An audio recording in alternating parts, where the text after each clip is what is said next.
Hey everyone, welcome back to another episode of Comic Book Weekly. And guys, okay. That was on my side. Don't That worry. was like a follow-up, man. You're good now. You're with us, the crew of Comic Book Weekly. I am from Comic Book Corner 2.0. I am Mike Spiderslayer. Hello, everybody. Next above me is Brant from Last Ember Press. What's up, everybody? And next to the side of me is Kat, Comic Uno. Hey guys, what is up? And then diagonal up top for me is Chris, Dark Avenger, C86. What's going on, everybody? Okay, guys. And welcome to all the viewers. Welcome back to another episode. Guys, we have a great show for you today. We got, of course, all the wonderful week's worth of news. We got that big news from the Venom trailer that we will definitely be talking about. We got all kinds of other news. We have our top 10. No, we don't have our top 10. Top 5 comic books of the week. I'm used to doing my videos. We got our most anticipated comics of the week. And we got all your guys' wonderful comments. So let's kick this thing off. Kat, I'm going to hand it off to you. Let's kick it off with the news here. Yes, let's get started. So we're going to start with some comic news. We were actually just discussing this right before we went live. It looks like Thor is changing their artist. So they were going to have Alessandro Vici doing the art. And then it looks like Michelle Bandini is going to be replacing them on Thor issue 15. And we don't know if Vici is going to be on Thor at all, or if why Marvel replaced them, or what's going on there, or what was the reason for the departure. So yeah, interesting. Creative differences, possibly. Yeah. I don't know. That was an interesting story to me. What else does this artist have done? Do we know? Let me check. Michelle, I think that's what their name was. I think that thumbnail the thumbnail that's on the article, which I'll screen share for you guys, is the art of the artist. So let me screen share. This is from I can't screen share because this is not my computer. So someone else is going to have to. Let's see if I can pull it up while you guys continue to talk about it. Yeah, and I'll look up what else they've done. So Michelle Bandini has done, it looks like Widowmakers, that one shot they've done, some Spider-Man stuff, Heroes Reborn, Hyperion that's coming up, King in Black, Spider-Man they did. Which the art was good in that. All right. That's some good work. That's potential. And I think as long as the artwork is always similar, Mm-hmm. as long as the artwork is similar, so you look at that, but the key thing that's going to make that artwork work in that book is the coloring.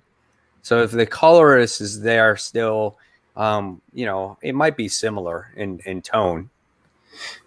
I don't actually know who's coloring it, honestly, but yeah, hopefully it is the same colors.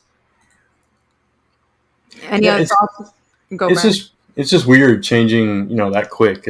We just talked about this a couple weeks ago.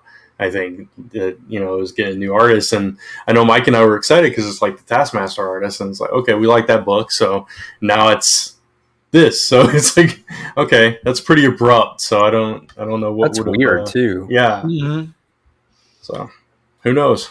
Yeah, there had to be some behind the scenes stuff with something like that being so quick. So moving on, I don't know if you guys saw this because this was also announced today. Clown Hunter is getting a one shot by I think Ed Brisson. Yeah, Ed Brisson is and Rosie Campy, who's done some indie stuff, and this is going to be part of the Batman Secret Files. So I think Hunter's had one. Okay. Yeah, whatever his name is.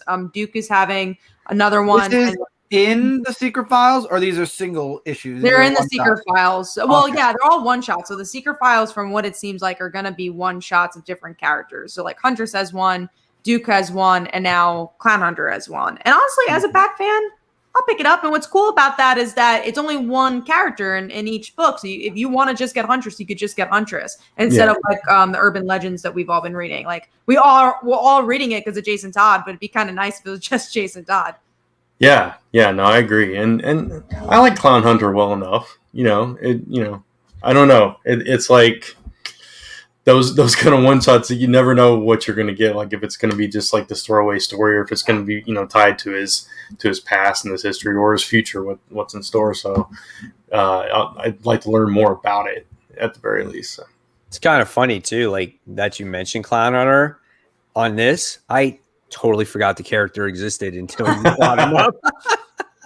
I remember the little promo they did for him back before I stopped reading for a while. I knew they were just because, you know, we had the Joker War or whatever it was, and then it just it's gone to all this future state stuff, and then like he's totally dropped off the map, and you haven't seen him. So now that you mentioned, I was like, oh, Clown Hunter. Totally forgot about that kid. It's nice that they're like at least trying to flesh out these new characters a bit, because that's the big worry, is that there's so many new characters. How do you have time in the regular Batman book to do that? So it's nice that we're getting some of these one shots, or, you know, Punchline has backup story in Joker. Like it's cool that they're not just dropping off the face of the earth. Like a lot of and these it's got to support the speculators out there too, the people that freaked out over all these characters to see if they're going to stand or hang around or not disappear off the face of the earth. Like you said, you know, you go back to the New 52 and remember, someone mentioned this in my comments too. Remember in Scott Snyder's run, the Mr. Bloom character? Yep. Yeah. Like whatever happened to that character? So it's like, I don't think I cared about him when he was being introduced. But it's the same thing though. Like it's like, oh, that's a new character. Let's get all excited about it. And then it's just like, any one of these characters could suffer through that, where they just drop off and you don't hear from them. And I have a feeling that's going to be freaking Ghostmaker. Yeah, they're trying hard to push Ghostmaker. So hard. No. I agree on that one for sure. Ghostmaker is definitely my least favorite of all the new ones so far. Yeah, I think so.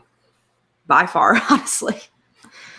All right, well, we're moving on to this is actually some big news too. So Tapas, which is kind of like Webtoons, and Boom Studios has teamed up with them in the past, and it's a webcomic website. Sells for $500 million from, let me see what the company is. I believe they're like a media company as well, so a lot of these things could become like TV and movies. And they were sold by Kakao Entertainment. Yeah, it's a South Korean company, and it looked like they mostly managed like music artists, so it was weird. Like maybe they're like hoping to do a bunch of like K-pop webcomics or something. I don't know. Oh joy! I'm dead serious too. I mean, why else buy a webcomic platform, right? And you know, and to do your own properties. But, and honestly, maybe smart, because the thing with Webtoons and Tapas is that it's not aimed for. Maybe it's aimed a little bit at my generation, but not as much. It's definitely aimed to like Gen Zers and I guess a little bit millennials, but not too much. But yeah, and you know, Gen Zers, they like K-pop, so why not, introduce that? But it's an interesting platform. I'm actually doing a Webtoons comic soon. We're working on that, and it's cool. Actually, if you guys don't know this, and it's so interesting, because so many people are like, "What's Webtoons?" Because aren't Webtoons dead? No, I'm just gonna say. No. Yeah. I was actually gonna say, if you think Webtoons is dead, they actually get more readers than comic books. They think we're dead because They are the opposite. they get millions of views. So they're getting like millions of likes, millions of views. They get maybe triple the amount, maybe quadruple the amount of what like Batman gets, which is mind blowing. They are why trade collections of webcomics go for bonkers amounts on Kickstarter, because they got that huge following already over there. Some of the more popular ones, but yeah, it's kind of cool. Lisa and I, like right when we started Last Number Press, we toyed around with Tapas when it was still called Tapastic. We actually put something up there. We never promoted it or anything. It may still be up there somewhere, but it was a lot of money they sold that for. That's crazy. $500 million. That's a lot of money, But man. That's a lot of money. I'm not surprised by Tevia asks, how is that possible? The reason it's possible is because people like free content. No one's paying for that. Right. If they love the content, like Branch just said, they go to Kickstarter and they make a bucket load of money. There's also other ways to pay for it too, which it's been so fascinating to learn about this platform. I've learned a lot about it in the past couple of weeks. You get fast passes. So if you want to read ahead, you actually pay the creator that money, and Webtoons pays the creator. So that's kind of cool too. Advance. If they do, if Webtoons originals, you know, they're a thing. Like if you get it to be a Webtoons original, you get paid. And yeah, with that, you get a fast pass. So if the creators, I mean, the audience wants to read more, they could like pay actual money to read more. And then they have Patreon and stuff like that. So like the creator actually could handle their own money, which is really cool too, and make a lot. Doesn't Japan do that with their mangas technically though? They release like a certain amount of pages as like a webcomic and then they collect it all in the manga later, I believe. I don't know enough about manga. I'm trying to remember. A long time ago I knew that. I don't have the answer. I mean, it would make sense. It's a platform that's definitely working here. So, and, you know, it would not surprise me if we had adapted it from somewhere else that it was doing well. Yeah, the Patreon thing you mentioned, I know a lot of, you know, Webtoon, they, especially the featured ones, you can put your Patreon link right in there, and that's how they kind of make it there too. So it can be pretty lucrative. And there's different genres there too, and that's what's interesting about Webtoons, and I think why it's so wide to audiences is that it's not just superheroes, and it's actually not a lot of superheroes. It's romance comics, supernatural slice of life, slice of life, yeah. So it's like it's a wider audience that you're catching, which is really cool. So I'm curious to see if Tapas is going to be a contender to Webtoons, because Tapas, like, it's doing well and it got sold for $500 million. So obviously it's doing well, but Webtoons, from at least my view, was doing a lot more. So I'm curious if it's going to be a DC Marvel thing in the regard of like, are they in equal footing as competitors? Yeah. Okay. Yeah, it was a weird you had like a real like audio blip, and then it went back down again. Oh really? It was so funny. You got like super loud for like half a second. Good second, and then it went back. I'm saying important stuff, guys. Yeah, sorry for the tech issues this week. Again, hopefully it'll be better next week. It will definitely be better next week if I have my laptop. And now I hear an echo. Yeah. But I don't know if it's on my side. Not on my side. I hear it. Yeah, I hear it too. I hear it as well. It's gone now. Okay, well, we'll just keep an eye on that. We'll keep an eye on it. But yeah, that's the Webtoons things. Teviax, how is it better than comics? I never said it was better than comics. I'm just saying it's a different avenue. It's a different avenue for comics, Tevia. There are many different ways to read comics: Webtoons, comic books, manga, graphic novels. There's so many. It's just another avenue for creators to be creative. And nothing's better. I'm just saying it's just more people. There's just a easier avenue. Like for comics, you got to really go to the comic book store or Barnes and Nobles to get comics, you know? With this Webtoon thing, you just need an app on your phone. Really? You literally yelled at us again. It's so funny. It's just coming in little blurts. It's like waves. So weird. Yeah. I'm going to like relaunch this page and hopefully it helps. So okay. Yeah.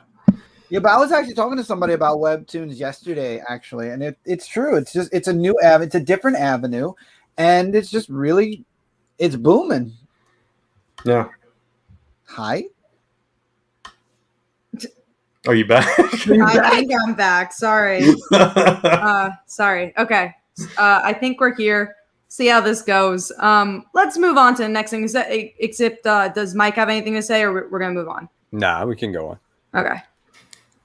All right, next up is let's start talking about Chip Zdarsky maybe writing the Hulk, because there are some signs that he might be writing the Hulk because he's writing the Free Comic Book Day special. Right. And if that's true, cool. I think that's like one of the only creators I could think that could outdo Immortal Hulk.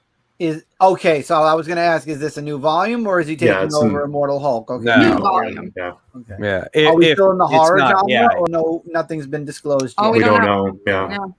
He's just writing the Free Comic Book Day issue. I actually did a video on this on my channel last week, and you know, I think it's kind of cool because it could, when you look at the release of this is going to be in August. The volume of Immortal Hulk ends in October. So this could kick up, you know, it's kind of right around the same time frame, you know, so it could lead into something. There's a reason why the Hulk is being written by him. So I think there's definitely something there. And I think if Chip Zdarsky, if there's a person that can do it, I think Chip Zdarsky can do it, and I think he might explore more of the Bruce Banner route of things than maybe the Hulk. You know what I'm saying? Because we focus so much on all the different Hulks in this run, then this one might focus more on just Bruce himself. I do like Kit Kat's comment, Hulk Slice of Life by Chip Zdarsky. That's what the omnibus will be called. That'd be interesting. I would love to see Marvel do a Slice of Life comic. That'd be wild. Like Spider-Man just like making pizza. Yeah, Spider-Man it would work. I don't think it would work for the Hulk. You never know. I would love to read Hulk. You guys know I've not been a fan of Immortal Hulk, so I haven't been reading it, and I am really surprised how much I like Daredevil. So it's like, okay, I could totally see this. I could get behind this, and so I'd be interesting to see, like, if he is writing it, what direction he goes with it. Like you were talking about, Mike, if it's focused on Bruce or if it's like something completely different that we haven't even thought of. Right. I mean, in all honesty, like, you had Peter David write Hulk for years, right? And his run was very, it's very well received, right? And then for a long time, it's like, what did you do with Hulk? Like, he was just there. And then we got the whole Immortal Hulk thing. And I think what Al Ewing did, even though it might be not it's acquired taste for people, I feel like he did something different with the character. And not only just Hulk, but all his other different personalities as well, made it into a totally different book. How do you top that? You know what I'm saying? How do you make it better? And I think that's what will be interesting if, or whoever writer takes over the Hulk in the future. But if there's somebody that can do it right now, since he's on top of his game, it could be Chip Zdarsky. He has so much going on, though. That's the only worry. There's so many books he's writing. True. Yeah. And he even doing stuff for DC. We do have a comment from Tevia. I hope it doesn't get a relaunch. I actually hope it does, because if it's not Immortal Hulk, I think it's a little confusing to not relaunch it. It's going to be Marvel. It's not going to be Immortal Hulk. Yeah. If it's not Amazing Spider-Man or something like that, and even Amazing Spider-Man got relaunched a few times, they always relaunch it. But honestly, with a big creative team that is going to be on something for a long time, I don't mind the relaunches. Yeah. I mind the relaunches when it's like, oh, here's a new creative team. They're only on it for 3 issues, you know? Like, it's going to be a big run, relaunch it. It's fine. We're all classic comic fans, and we all love those, big numbers, those legacy numbers and everything. But at the same time, it's like you look at it, and as somebody coming in, it's a lot easier to search for, let me grab the Immortal Hulk story, then let me grab issues like 640 to 753 or whatever, I'm saying. Just it's easier to do it that way. So I don't know, it's more what's the word? It's easier to categorize and to sort on your shelves. Yeah, but it's also like a better entry point for new readers. That too. Or just people looking for a cool story. And I think what makes it a little bit easier though too, it's a different title. It's not like Amazing Spider-Man, right? Like, you have how many different volumes of Amazing Spider-Man, right? You had the first volume, second volume, and this. So then it's like, well, where do I start with Amazing Spider-Man? Because there's all these different issues of Amazing Spider-Man. With the Hulk, you had Incredible Hulk, you got Hulk, you got, the Immortal Hulk. So it's just like, so if you ask somebody, what's a great Hulk story to read, you can sit there and say, okay, this volume, Immortal Hulk, this was a phenomenal read. Check this out. It's had 50 issues.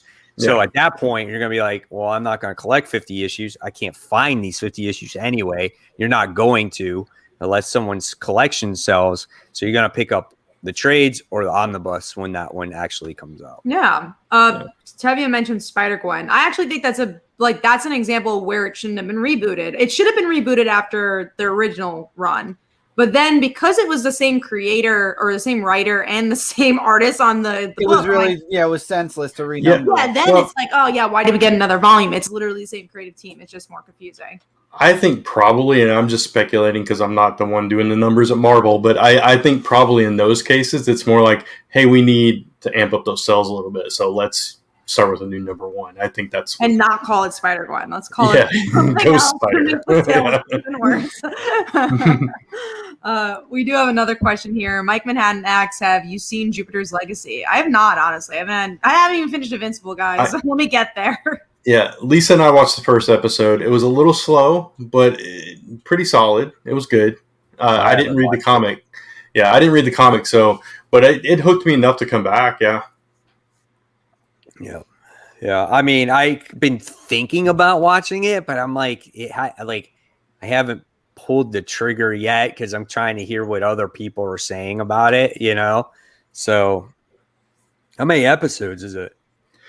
I don't remember. It's not a lot. No. I don't.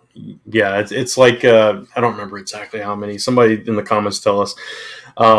It's one of those, it's like Netflix, so it's shorter seasons. But it's also like I didn't personally love the comic, so that's why I'm like, do I really care? I like some of the cast. That's kind of what pulled me in, and it's another dark, gritty superhero take. But like I said, it's a little bit of a slow start, but it goes some interesting places. So like if you're a fan of like Watchmen or Squadron Supreme or that kind of thing where it's like you're almost leading towards a utopian society kind of thing, it's got some interest. You guys read the comic, I didn't, but this is what I'm getting from it, that there's like some pieces of that mixed in with this story, and it's focused on the family a lot from what I remember. Yeah, it does. It was about the daughter. That was very much about that side of the family. I think I think her boyfriend's a supervillain or something, if I remember correctly, and they have a kid. Trying to take over or something like that. I think that's what happens. Yeah, so this I don't want to spoil it too much, but like this starts off with them as kids and their dad's not around because he's saving the world, and then it fast forwards to the present where his son is trying to be him, his daughter is trying to be anything but him, and partying and all that stuff. So that's kind of where we're at. No, I think that was in tune for the comic. I remember just went out there. I remember I liked the first volume and I kept reading it. Like I've read every volume of that book, but just never, the characters were never enough for me. I was just like, oh, it's fine just because I've read so much of it. I'll continue. And it's Mark Millar, so you want to see where it goes, but he's horrible with endings. Never read a good Mark Millar ending, sadly. All right, let's move on to the next thing, which is the whole Hellfire Club or Hellfire Gala stuff. So we have real-life celebs making cameos in Hellfire Gala. And we also have John Romita Jr. returning for a mini-series called Trial of Magneto that's going to spin out of Hellfire Gala where someone gets murdered. And I got to say, at least the thing I'm excited for is that it seems like stuff's happening in this book. Why are they spoiling everything, though? Yeah, I know. It's like they're going to spoil everything. Obviously, Magneto's going to kill someone. The title of our show last week was Top Secret Announcement. Hellfire Gala, and it's like, here's everything that happens. Right. So it's like, okay, Magneto's getting pissed off, and he's going to kill somebody, and now he's evil again, and he's going to go on trial, and stuff like that. And it's just like, it sucks. And now you got John Romita Jr. sitting there going, doing the artwork for it, or at least the cover anyway. I was so frustrated though, when I heard that news. I'm just like, they have literally given away everything that is going on in this event. And it's just like, I don't know if Marvel is very desperate to tell people, hey, this is just more than a dinner party. And they want people to make sure you still buy this and not get turned off by it. Like, I don't know, but it's very frustrating. Yeah. It's almost like they want to be the one to spoil it before somebody else does. And that's kind of what they've been doing for years now. And it's so frustrating. Thanks for telling me the ending before I even got to. Well, we don't know who got murdered yet. We don't know who got murdered. I mean, okay. Could be anybody. It could be anybody, but yeah, I would have liked the surprise as well. Also, I mean, talking about the artist who's on the book, I'm not a huge John Romita Jr. fan, so I'm like, do I want to even pick it up? Like, I want to pick up Hellfire Gala, but do I want to pick up that miniseries? I don't know. Like, I don't even care about Magneto that much. Kat, you love all of the nice clothes. You're gonna buy the whole thing. I mean, no. Hellfire Gala for sure, but Magneto's not wearing any nice clothes in his book. He's Magneto. Nothing good. So I don't need to get it. It depends on who's murdered, right? I mean, if it's somebody we care about. Kitty's fine. Yeah, that was my first thought. It's like, I oh don't no, think it could be a mutant, killing because Kate. any mutant that dies can be resurrected, so it's not going to be a. No, I don't. Maybe it's Eminem. I mean, he's going to be in the. He is. He's He's totally yeah. going to be in the book. I mean, if they kill Eminem, I mean, I'm sure the Marvel universe won't miss him. Someone just needs to kill the flipping 5, and then we'll be done with this stuff already. Yeah, maybe that's what happens. Maybe one of the 5 dies. Good. Maybe We'll get back to Gold normal. balls. And then all of a sudden, no more mutants will die. Watch. I mean, you know how that works, right? Of course. Yeah. Kit Kat says plot twist. Magneto got murdered. Man, so he's trying to solve his own murder. That's crazy. I mean, the weird thing is, like, if it is a mutant that gets murdered, how big a deal is that? We're seeing, like you just said, Mike, mutants are getting killed every single week. Yeah. Now. Yeah, they come back. Yeah. How many times have we seen a resurrection so far? Wolverine must have been resurrected at least a half of. Oh no, he's got the healing factor though, so I think he's one of the few that probably doesn't get resurrected. Maybe Sabretooth comes out from Krakoa and then he kills him. Yeah. Oh yeah, that's right. Sabretooth is still a prisoner there. Mm-hmm. I don't know, man. We'll see. I'm just there for the outfits. The rest is just Cat's there for the clothes. That's it. Everything else is just whatever. The rest is just I crazy. was there for a secret announcement, but I think we just got I it. was there the too, but covers. I mean, since I know someone's gonna die, I'm actually getting the covers with them on the red carpet. Those red carpet. Are you? covers. there's red carpet ones. I might Yeah. get those. Yeah. Okay. Yeah.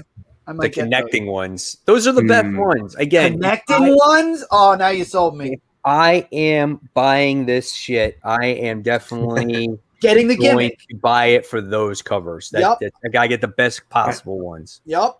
I don't remember which covers I picked, and I don't know when I'll get them because I'm still waiting on last week's order. Was that pre-orders for this month or for next month? It's June. It's coming out. Yeah.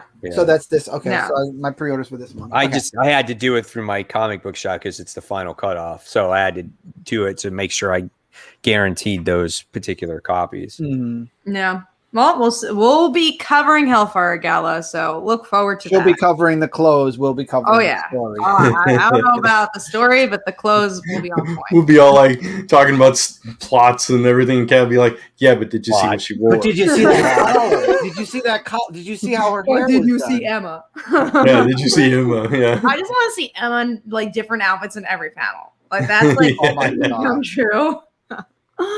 I just want to see Emma Frost. All right, let's get into some media news here. We got Loki is changing its premiere date to Wednesday.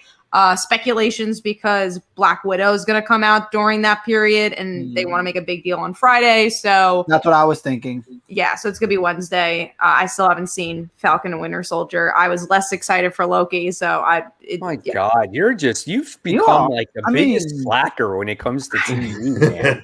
I know. We're just, I'll get to Invincible. I'll get Winter Soldier. Nah. Loki, that one's bad too. You used to watch all kinds of shows. Now you just, in your old age, you just got. Yeah, you're getting old, Cat. Yeah. I think I got Welcome burnt to out. our world. I've watched so many. I was just like, man, how is this gonna be different than any of the other ones? But they're so good, though. They are. They really I are. watched WandaVision. I'll watch Miss Yeah. Marvel and She-Hulk. What else is coming out? Those are it. Yeah, I mean, Hawkeye. And Hawkeye. You Yeah. gotta watch Hawkeye.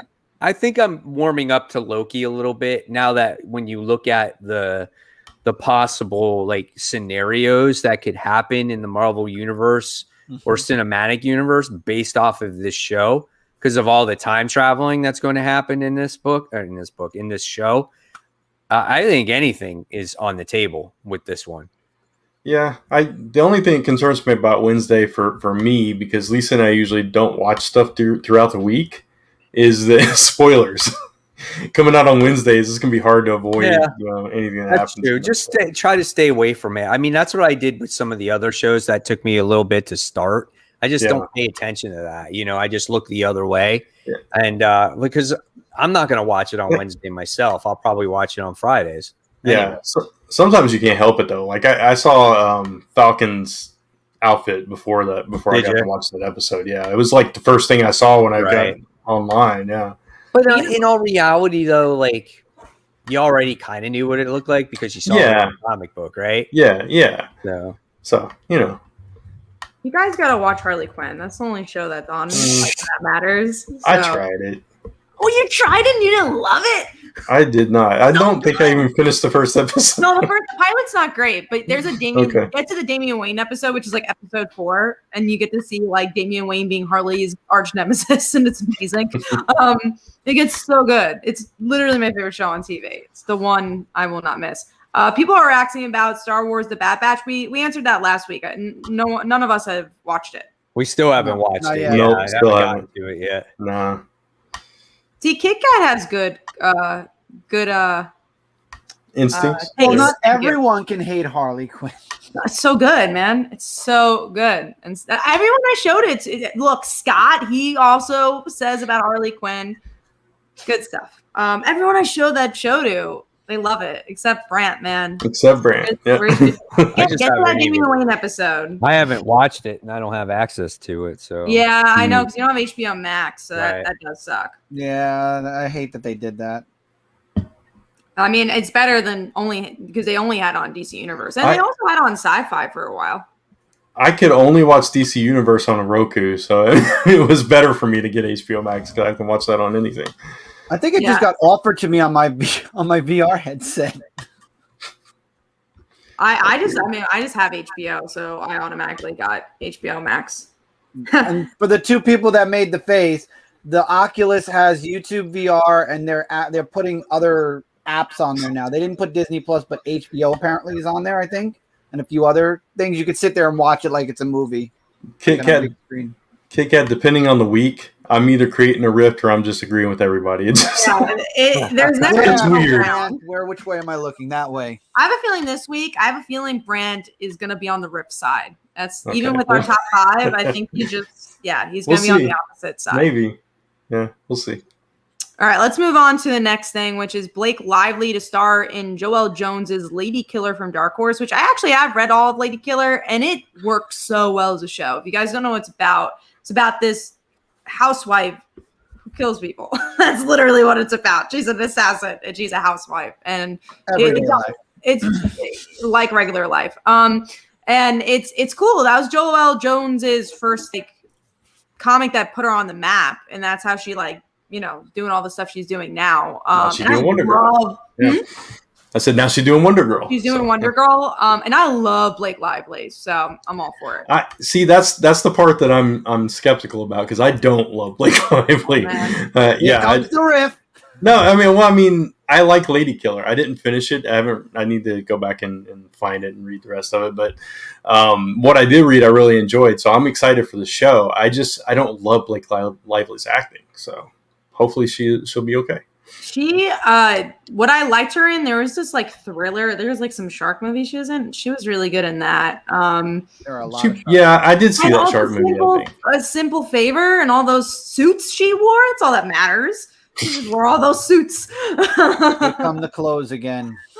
You gotta watch Blake Lively in her suits in Simple Favor. It's not I don't love that movie, but I love her style, and I love Blake Lively. All right, let's move on to the next thing, which is another media news, and then we'll get to Venom 2, and that's Ali Wong is gonna play adult Erin in Paper Girls. This is the one show I'll be watching when it comes out. Paper Girls I'll watch. I love Paper Girls. I'm so excited, and it's cool that they have a name. So hopefully we'll go watch the show. Where is it streaming on? Amazon Prime. Yeah. And when I saw her, I was like, oh man!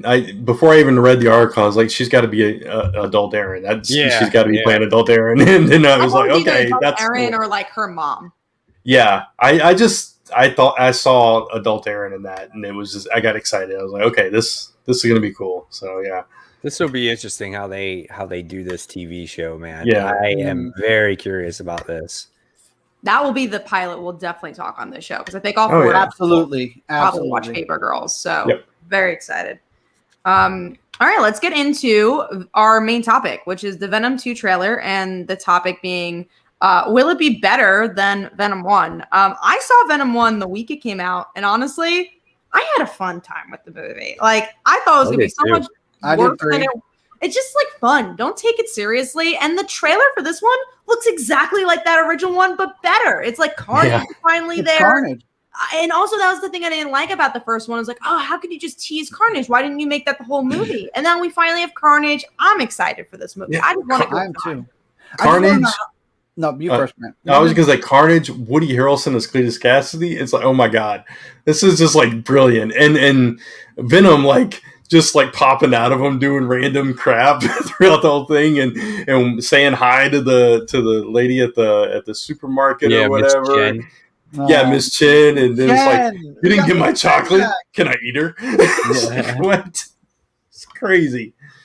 It's definitely not going to be Maximum Carnage, that's for sure, because there's no Spider-Man. I wish they would. Yeah, but I think they're still getting elements from Maximum Carnage, and they're getting elements from Lethal Protector. I think they're getting all types of story threads, in this. And it's kind of cool, though, when you look at Carnage, though, too. Like, Woody or Cletus is actually, like, getting executed, and he gets the symbiote injected into him. So that's different. That's interesting. So I'm not sure if that was meant to be done on purpose or no. I think it's going to somehow sneak into the what they use to kill him. I think that's what's going to happen. Somehow it combines with it, and they don't know. Which will be similar because it did like bond with him in the jail cell. So at least that tracks. But yeah, I like that they're doing something different, and it just. Like you said, Kat, that first one, I didn't have a whole lot of expectations for it, or a whole lot of hope, actually. But it was really fun. It surprised me how much I enjoyed that movie. And this one just brilliant, but like, yeah, does it have to be? It's just fun. No, it's just fun movie. Yeah, it's just fun. That's all it's supposed to be. Fun and gritty at the same time, kind of. Oh, it was too good, Venom. I'm sorry, it was. Yeah. What's his name? The actor who plays Venom? Tom Hardy. Tom Hardy makes that movie. If he wasn't Venom, that movie would suck. But because he's Venom, he just makes it so, again, fun. Yeah. What did you guys think of the way Carnage actually looks? Awesome. I thought it looked cool. Yeah. I loved it. When he first burst out of that, and he had all that stuff flying out of him, all the tendrils and everything, I was like, okay, this looks pretty cool. So yeah. Yeah, absolutely. I think this movie will be a lot of fun. There's just, man, I just want to see like the whole thing. I was so excited. I watched the trailer like 2 or 3 times, man. But seeing the Venom symbiote actually make them breakfast and stuff it's so crazy. I can't wait. I'm glad we're all on the same page because I feel like this is a movie that's definitely dividing people. It's like, I hate Venom. I love it, but I think we're all kind of on the same page. Because some people want tradition, like the way it was in the comics, and other people are willing to take this version that Sony tried tradition, and it didn't work. Because Spider-Man 3, they tried it. I think if you're willing to watch Venom and just like throw out all expectation and all your history with comics and just be like, okay, I'm just going to sit and enjoy this movie. Mm-hmm. I think you'll love it. Yeah, absolutely. I agree. You also got to see what's her face in there too, Cletus's girlfriend, Screech. Yeah. She was in there too, and I think though somehow, some way, this eventually will tie in to a Spider-Man movie somewhere down the line. Good. So whether Venom is involved or not, maybe you might get another Carnage and movie, and maybe it could be Maximum Carnage where he actually fights Spider-Man. So you never know. So they could do it. It could be there. I mean, we'll see what happens. I'm sure that people would love to see that. Mm-hmm. Oh yeah. We have a couple of questions here. Well, first, this is one we can't answer, but I don't know if I really care. Anyone know? Not obviously nothing for you, Otto, but anyone know when Morbius is coming out? I really hated that trailer. I do not. I don't have any care for that. I don't either. I think it's coming out. Oh shit! I think it's towards the end of the year because it got delayed again. It did get delayed. Of course, it did. Yeah. I do not need to see I'm trying to remember if it comes out after Spider-Man. I don't remember 100% sure. Google says January. Okay. That's January is not a good month. We also have Terry who asked, I still don't think Venom or Carnage are lead characters for a movie. What do you think? See, that was my reservation for the first Venom, but because he's not a villain in that movie, he's a lead because he's an anti-hero, and it worked. And also, I think this year out of anything has proven with the Donny Cates run that Venom can be a lead character compared to when that movie came out where I really didn't see it. I'm like, how can they make a villain a lead? And same thing for the Joker. And I think in some regards why, weirdly to say, Venom worked more than Joker for me is because Venom wasn't really this villain. He was an anti-hero. Yeah. And on the opposite side of that, who do you put up against Venom? Carnage. Perfect lead villain. Yeah. So it's perfect. I mean, and again, like, he's a lead because this kind of plays off of the Lethal Protector series. Yeah. Where this is when Venom or Eddie Brock started becoming a lead in his own comic book series. So, and it's just, slowly progressed from there. But yeah, and dude, I tell you what, if somehow, some way they were to ever do a King in Black movie, if it actually ever led up to that, oh my God, I would pay $1 billion to see that. I would love to. I couldn't imagine what that would be like. That would be crazy. Yeah. We also have a comment and question here. Kit Kat says February worked for Deadpool. See, February is a better month than January. January is a really sucky month for movies. Like, it's known to just be like, when you know a movie's going to fail, you put it in January because it's right after the Christmas movies and that's still playing and people go back to school and stuff like that. So they're just not great. But February has changed because of Deadpool. Originally, February was also kind of a lower month, but Deadpool helped it out. But it was also Valentine's Day, so that ended up helping it out. Plus, it's Deadpool. Exactly.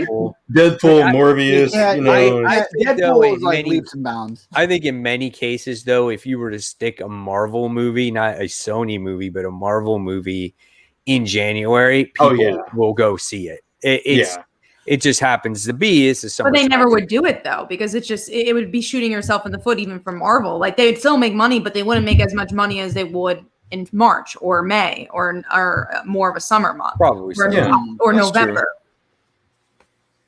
So that's why they tend not to do it for January. The other question, just because I saw this a couple of times, but I think I know the answer for this one. Have you guys seen Jeff Lemire's Sweet Tooth trailer? I didn't see it. I didn't. No, I actually did not watch it. No, unfortunately not. So that is all the news pieces. So before that, we do have our shout out. Me and Brant have Kickstarters coming up, so we'll probably talk about that as well. Yeah. All right. So we actually have two shout outs, two Kickstarter backer shout outs for this week. We have Clay Adams, which is a friend of mine in Cats, and he actually letters one of my books. So, hey, and Clay. He's an upcoming Kickstarter as well. Yes, he does. And also a longtime fan of the show, Christopher the Mount Vernon Kid Bennett. My friend. Yeah. Yeah. So thank you both for supporting the Kickstarter, and there's your shout out. Nice. So Brant has 2 active Kickstarters. I have one coming up in May 24th. So let's have Brant talk about his first, because his are actually active and has a lot going on. And then I'll quickly talk about mine, because mine is, again, pre-launch page stage right now. Yeah. So yeah, we have 2. One's a comic book Kickstarter that I'm kind of leading. The other one is the first Kickstarter for our gaming brand, Torch Night Games, which Lisa, my wife, is leading. So Pneumatic Cases. We have less than 3 weeks to go now. We've unlocked 9 stretch goals. It's a steampunk murder mystery comic. If you guys want to check it out, you can go to lastnumberpress.com/PC3, and that'll take you right there, and you can check it out. We are very, very close to unlocking issue 4, which is the final issue of the series. It's in the same campaign. It's spectacular how that Kickstarter is going. Yeah, it's going tremendously well. And then the other one we launched today, which was let me get the title right. Legendary Lands, Wonderland, and Neverland Jigsaw Puzzles. The art is by Laurent Rice, and these 2 puzzles are gorgeous. We're so happy with the way the art turned out. But it's our first Kickstarter for a puzzle or a game or whatever. And you can get one or both of the puzzles. And, it's got off to a pretty good start as well. So I think last I checked, we were like, I don't know, 29% funded, 30% funded. It went up a little right before the show. So, yeah, really strong start. So go check that out at torchlightgames.com/wonderland, and I'll post both those links in the notes. Nice. I can't screen share mine, but I will send the link. Oh. So, like Fatherlight Daughter has another Kickstarter, but what's special about this one's actually a crossover with my really good friend Phil, who does The Haunting. So this is actually a kind of Scooby-Doo inspired crossover that me and Phil came up with when we were drunk on Halloween and said, let's do a crossover. And we ended up doing it. And this is the baby we came up with. It's a 44-page crossover drawn by Rafi DeSosa. If you are a fan of like Supergirl, you might have seen her artwork around the interwebs. And yeah, it's our characters teaming up to fight ghosts and monsters. And it's high school Halloween party. So definitely go check it out. It's really fun, and we're super stoked for this to come out. So that's May 24th. Definitely follow the pre-launch page because we have early bird specials and we have a couple limited tier options. So those will probably be going out quickly. So we hope you guys can follow it. So right when we launch, you guys can back it up and you even get the book for a cheaper price. Yeah, I did forget to mention that we do have early birds going on for the puzzle one as well right now. So those are all the Kickstarters. We'll probably mention again at the end of the show. If you guys have any questions, me and Brant are here. But we are going to move on to comics, so let's get to Under the Radar. All right. Under the Radar, books we think you all should check out that might have flown under your radar. And unfortunately this week, I didn't have a chance to get one, so I don't have an Under the Radar this week. However, everybody else does. So I'm going to start with the man next to me, Brant. What is your Under the Radar issue this week? yeah, so mine is a book called Eve, which I believe was from Boom Studios. I saw you talking about that. Yeah, I actually grabbed it.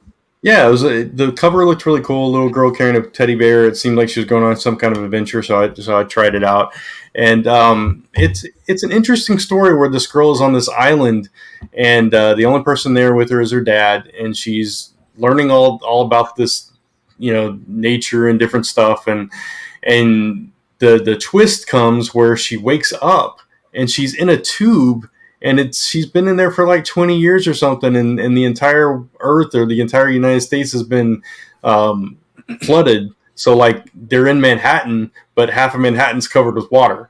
Uh-huh. And so her dad's not around. Apparently he's sick, and now everything she's learned in her dream state was to prepare her for what she's got to do in the real world. And now her teddy bear's been made into a robot that's kind of her guide.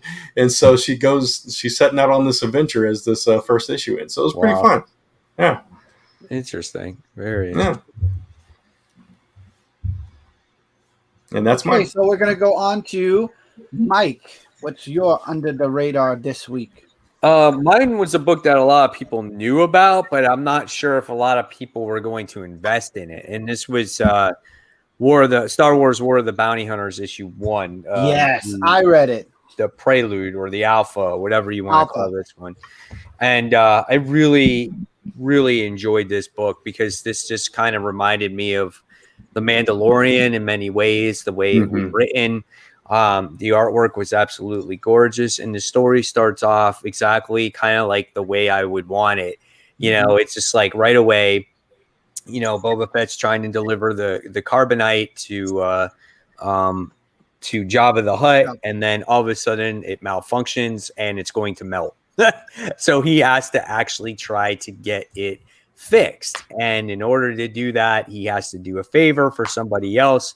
He goes into this arena and he has to fight all these crazy ass creatures, and you get to see him resort in all these different tactics to win. And then you wind up finding out that the carbonite gets stolen. and then he talks to like Jabba's guy, and he's just like, listen, it's just gonna be a minute, Yeah. I love the best part. He went by his father's name. Well, he called himself Django because he did not want to get recognized as Boba. So that's why he painted himself black and everything else. So, but overall, great issue. It kind of exceeded my expectations. I didn't know what I would be getting out of this. And this is a commitment because this event goes all the way to October. So it at least it started off on a strong foot. So it would get you interested in it. And it's going through all the Star Wars books. So Yeah, if you're correct, reading any Star Wars book, it's an event you're going to have to follow. Right. Yeah, and it's interesting because I mean, when they first announced this, it's like, okay, what exactly is going to happen? I mean, you've involved Han Solo and the carbonite being stolen, and kind of that's kind of what goes on, and it's a nice catalyst to kick off this whole War of the Bounty Hunters, and it was a nice homage for him to call himself Jango and battle in the pits and all that stuff, and I definitely got that Mandalorian vibe from it too. So yeah, it was a fun read. Yeah, nice start. Yeah, absolutely. So, Kat, what was your? Mine was a book that hasn't been out in, I think, like 2 years, and I don't think I'm actually exaggerating on that. And that's Baby Teeth, and this is Donny Cates' book, and this was really good. I was surprised how new reader friendly it was, and when I say that, I mean I didn't have to reread anything to remember what happened. They actually like make us jump into the story really easily. And we get to see the two girls, the two kids meet up with their mom in this issue, and the mom's not a nice person, so we get a good confrontation with that. But the big thing that happens, I know Mike's following the series, so I don't want to spoil too much, but there's more. I don't know how to say this without spoiling it, but there was a big twist in the end. There was a nice twist that has to do with the baby aspect of the book, and I thought it was cool, and I didn't see it coming. Cool. Nice that he kind of like wrote it again to be like, hey guys, let me just kind of remind you of what's going on here. So I definitely new readers. I might actually read it so that I could catch up. Oh, definitely do. It's a really good book. It's a really quick book, and it reminded me of when I liked it. Is it a good jump on point? I don't know if it's a great jump on point for if you've never read it ever, but if you've only read a handful of issues, you can jump on and be like, okay, I get what's going on. I might try to find a trade of one or two. Okay. Yeah, read the first trade, and if you jumped onto this issue, you wouldn't be lost. But I wouldn't say it's like a number one issue where it's just like, okay, you needed some foundation. Okay, no jump in. Gotcha. With that is under the radar. I'm going to turn it over to Mike now with our big books and top 5 comics of the week. That's right, guys. Those big books in top 5. You know, we get to see how well we get along with each other, see if our top 5s match up. We hate each other. Are they totally off the grid? Are we going to do, fighting? Are we going to go Mortal Kombat style this week?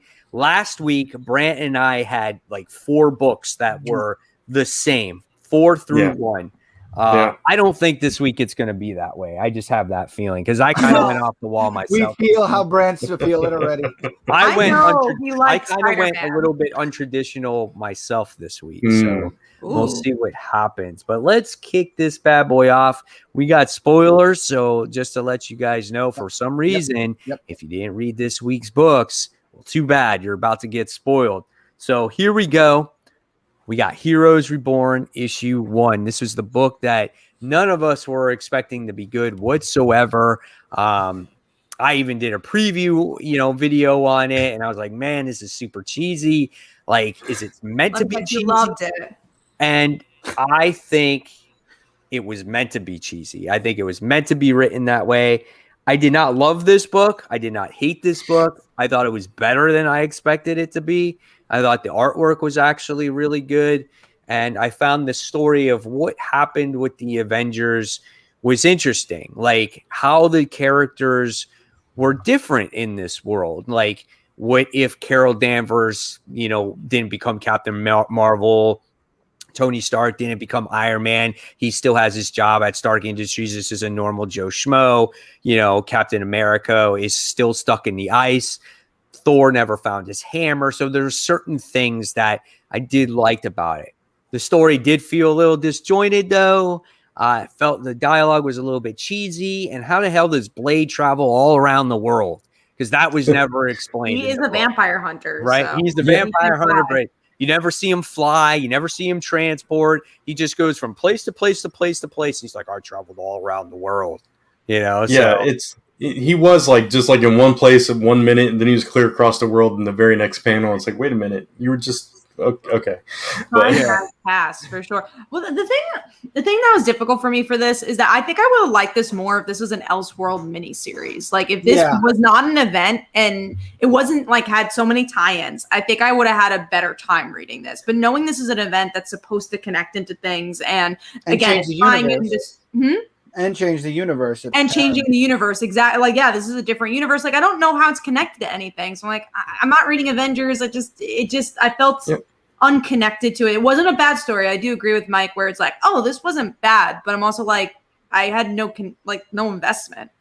Yeah, I guess my thing was I didn't understand where it came from. Like, I get, okay, the Squadron Supreme have something to do with this.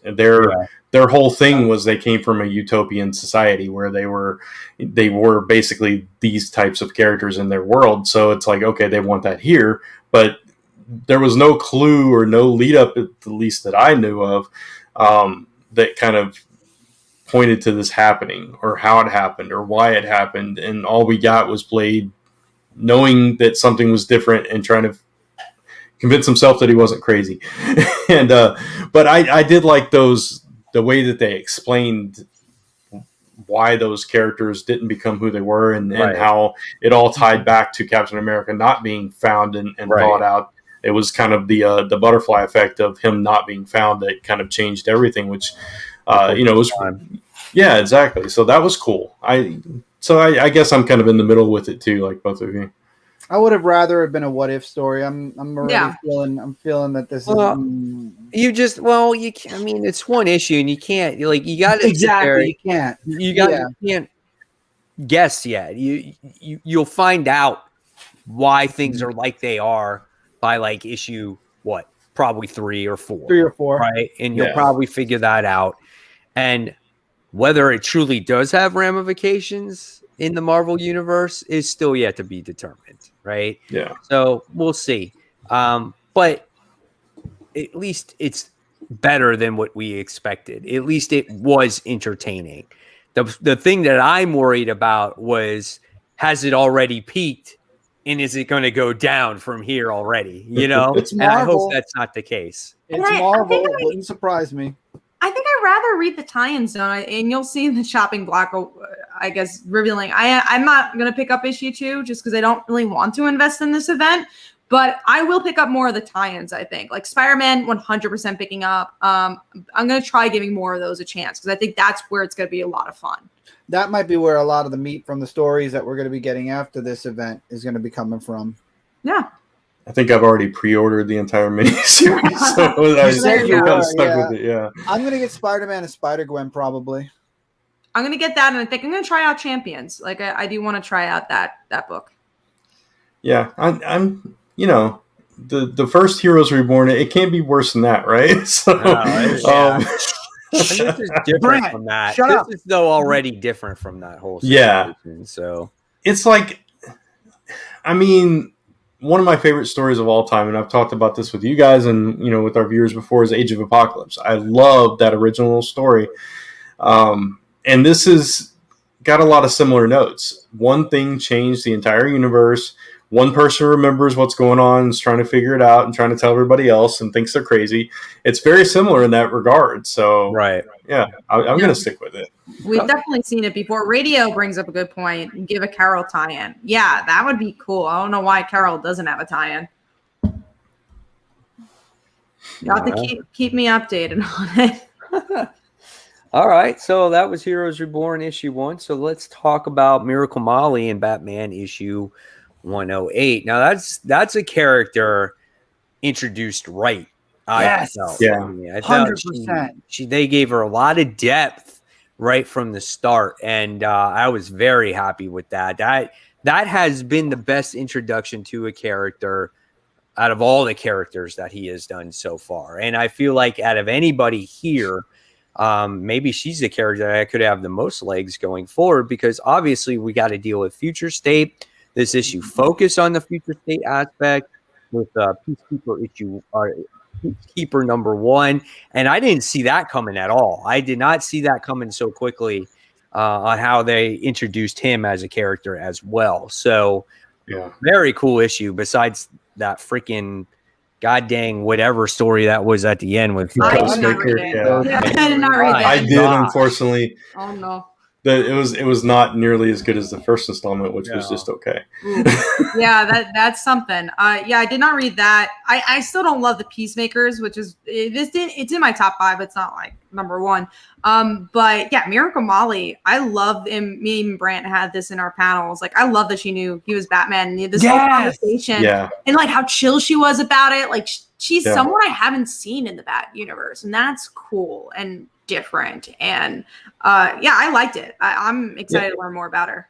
And I also love that it wasn't Batman just going in there to say, "Hey, I'm stopping you all. You're doing wrong," and whatever. He was listening, and she was making sense, you know, and getting through to him. And it was like, okay, this girl, Miracle Molly, there's more to her, even more than we were shown. We were shown a lot, but yeah, she's like, part activist, part, reformed from the societal, pressures that the world puts on you and all that stuff. And, dropping that mask, there was a lot of deep stuff going on in this issue with her.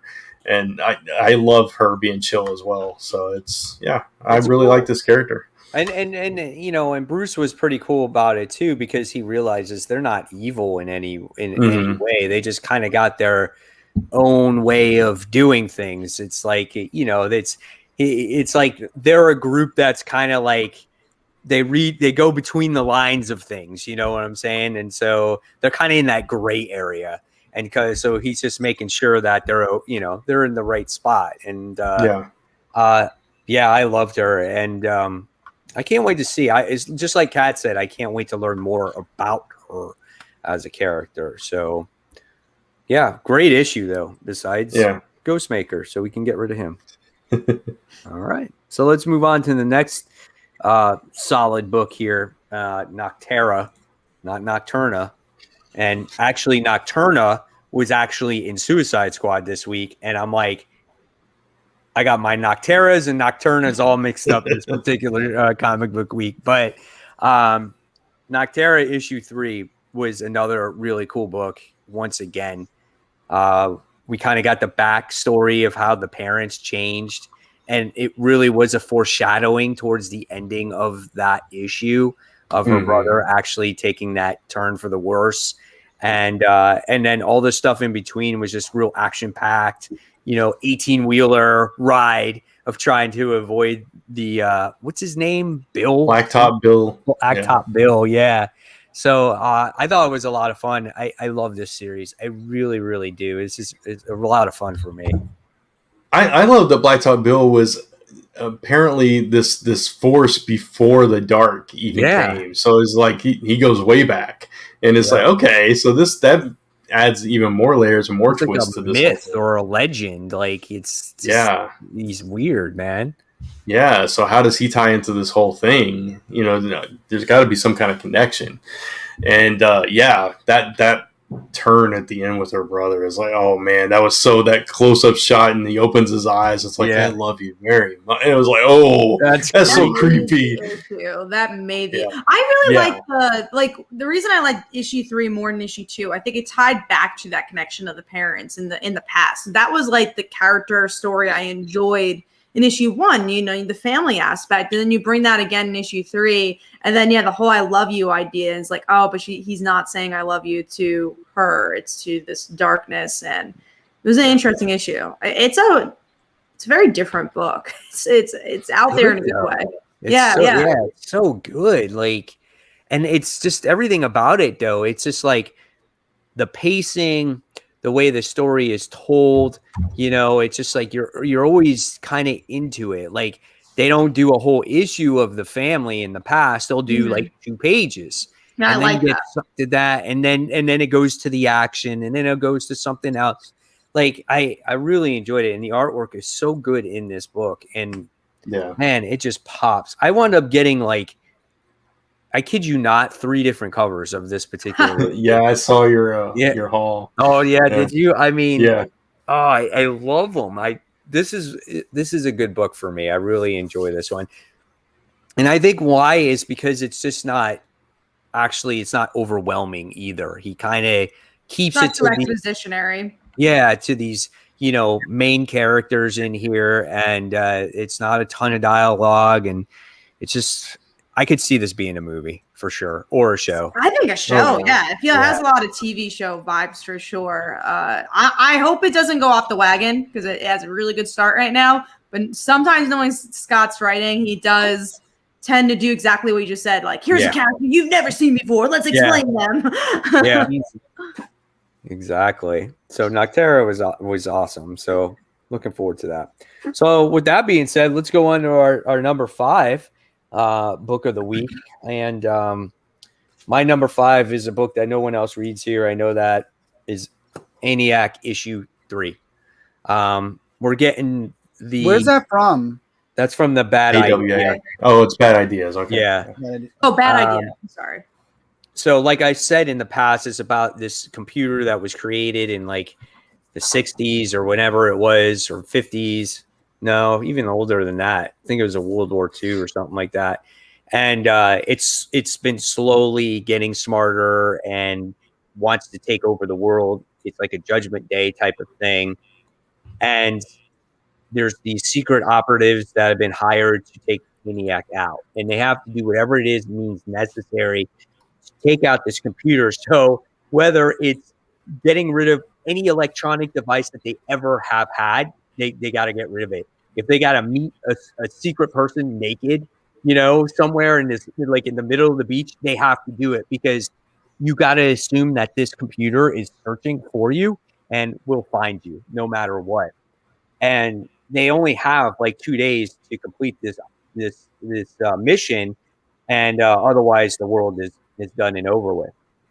The crazy thing that they threw in this book, though, is that they used the Challenger as the reason why it exploded was because of this supercomputer. Oh, yeah. Okay. So the thing went off. They were going to use the Challenger as a way to escape ENIAC and load the virus in through space from the Challenger.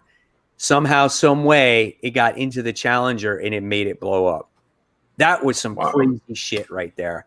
I was like, man, oh man, I can't believe that they did that. So really good issue. And they have a way of defeating this computer now, but now the computer's trying to trick them and you don't know which way it's going to go.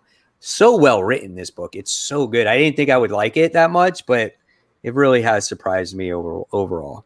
Nice. All right. So, Kat, what was your number 5? Let me just answer this one question to Otto. Aren't Bad Idea books really hard to come across? Yeah, at least like because of the way they're doing it. They don't give it all stores, which is really interesting. Yeah, they make a limited print run and for the first prints, and then what happens then later on is they'll release a second print of the particular stories. But yeah, they are hard to find. At least that's first book too. This ENIAC series was the first one they released, so that one is especially hard to find. It's a very interesting tactic. But yeah, my number 5. I don't know if you guys enjoyed this issue a little bit more, but mine was actually Suicide Squad. I enjoyed this issue a tad bit more, and I like the crossover aspects with Teen Titans. I actually like the humor in this issue. Like that's kind of what made me enjoy it. Like I liked I forget the magician's name. I don't remember. I don't think it's Clara or whatever that person is, but like whatever they are, I thought they were very funny. So I'm not saying it blew my mind by any means. I still don't think this book has blown my mind, but I enjoyed this issue more than the other two. I still like Teen Titans Academy better. Oh, I can't with Teen Titans Academy. I can't with this one. This one had more humor, which yes, I agree with you, Kat, on, and it made it a little bit more enjoyable. And then once it got to the end with Red X on there, and then how it's crossing over, it's interesting. I just don't know what's going to happen after this crossover, though. That's what I'm worried about when it comes to this. I do agree with that. I think that's my biggest worry of why I don't think I'll continue this book for a while. Just like, yeah, what is the end game? Like, what is the thread that's that interesting? Okay, there's cool character moments. Like, oh, it's interesting that Superboy is going up against, Peacemaker, let's say. But Yeah, it's what's Suicide the big Squad. plot? It's not Yeah. like Tom Taylor's where it's like, oh, we're trying to find Blue Beetle. Like there's so many plots going on in that book. See, I agree with you. I agree. Yeah. It's like I feel like all we're getting from Suicide Squad, especially a little bit more from Academy, but all we're getting from Suicide Squad now is we're going to be crossing over with Teen Titans Academy. Yeah, and Radiovid made a good point that this one led up to the last issue of Teen Titans Academy, so it's like, shouldn't this one have come out first? I with the agree. continuity. Totally. It was a little confusing. Yeah. Yeah. Totally. It's in my top 5 because it's one of the few books I read, but I mean, it's just, I feel like it's a lead up. And then my worry is what happens after the crossover. For sure. Yeah. Serenity asks, what was funny about the issue? It's interesting. Like, I thought the whole issue was bouncing off of different characters, like saying one-liners to each other. Like, that was Yeah, a yeah. cool There was Totally. one character the heavier set character where she's Yeah, like I can't think of her flipping name. names, Mhm. It's like, oh, what would we sound like this? And I was like, oh, okay, Calibra or something like that. Yeah, something with a K. And I was like, oh, I like this side of Suicide Squad. It's like, at least we're getting a dynamic a little bit, and we're getting some like almost like a workplace comedy in a way. And if it leans into that, I think I would enjoy it more. Yeah, Yeah. I think it would be it'd be something different for Suicide Squad also. I mean, well, no, Harley in the Suicide Squad felt that way a little bit. Yeah, but in a different way. That was a more sadistic way. If this is like more just you comedy way. Yeah, it works. Yeah, I think it would be great. Futurama. I'd be They're down. just trying to cope with what they're putting up with. This man, that poor guy though, is like, I'm not a villain. Please help me get out of here. Please, Oh, please. the All giant the whole dude. issue. Yeah. I was like, Yeah. oh man. I was like, where'd you come from, you freaking Right. But I did feel bad for him. He's like, I just want to Yeah. go home. So do that, DC, and you'll get us to keep reading the book. Yeah, we'll see. I'm curious to see who's going to be the first one to drop it. Again, I don't know if we'll be here It 6 won't months be later me. still reading Suicide Squad, but It won't be in my top 5, but I'll still read it for Connor. I'm sorry, I love Superboy, so Nothing I'll to always be read sorry it. But I about. won't. It might fall off my top 5 permanent. no. We got a question also from Terry Vaughn. He says, guys, what is the story you most want to see in Marvel Comics? Any ideas? Spider-Man and Doctor Strange versus Mephisto. At this point, they've been teasing it. And I'm just like, just get it over with. You've been teasing us for years. Just get it over with. Honestly, I just want to see it happen finally. I want to see more love for Julie Power. Maybe it was just because we just got a little taste in Power Pack, but I want more love for that girl. Like, we're seeing like the Pride anthology, and we still don't know exactly which. Am I okay now? Wave cat a minute. Wave. Am I good? Wave. Okay, you're good. I am. Am I good? Oh, you're delayed. Now you're delayed. You're I delayed. hear Yeah. you though. Fine. All right, I'll be back. Hold on. I have no Brent? idea. I have no idea. It's Yeah, like, we haven't Brent, seen in a where do you while. even go? Man, What? what's the name of that group? You All right, mentioned I'm it. back. Oh, You New might Warriors. love it. New Yeah. Warriors. Yeah. I would love to see a great New Warriors story. Yeah, absolutely. You guys I'd love to see see. Yeah, Okay.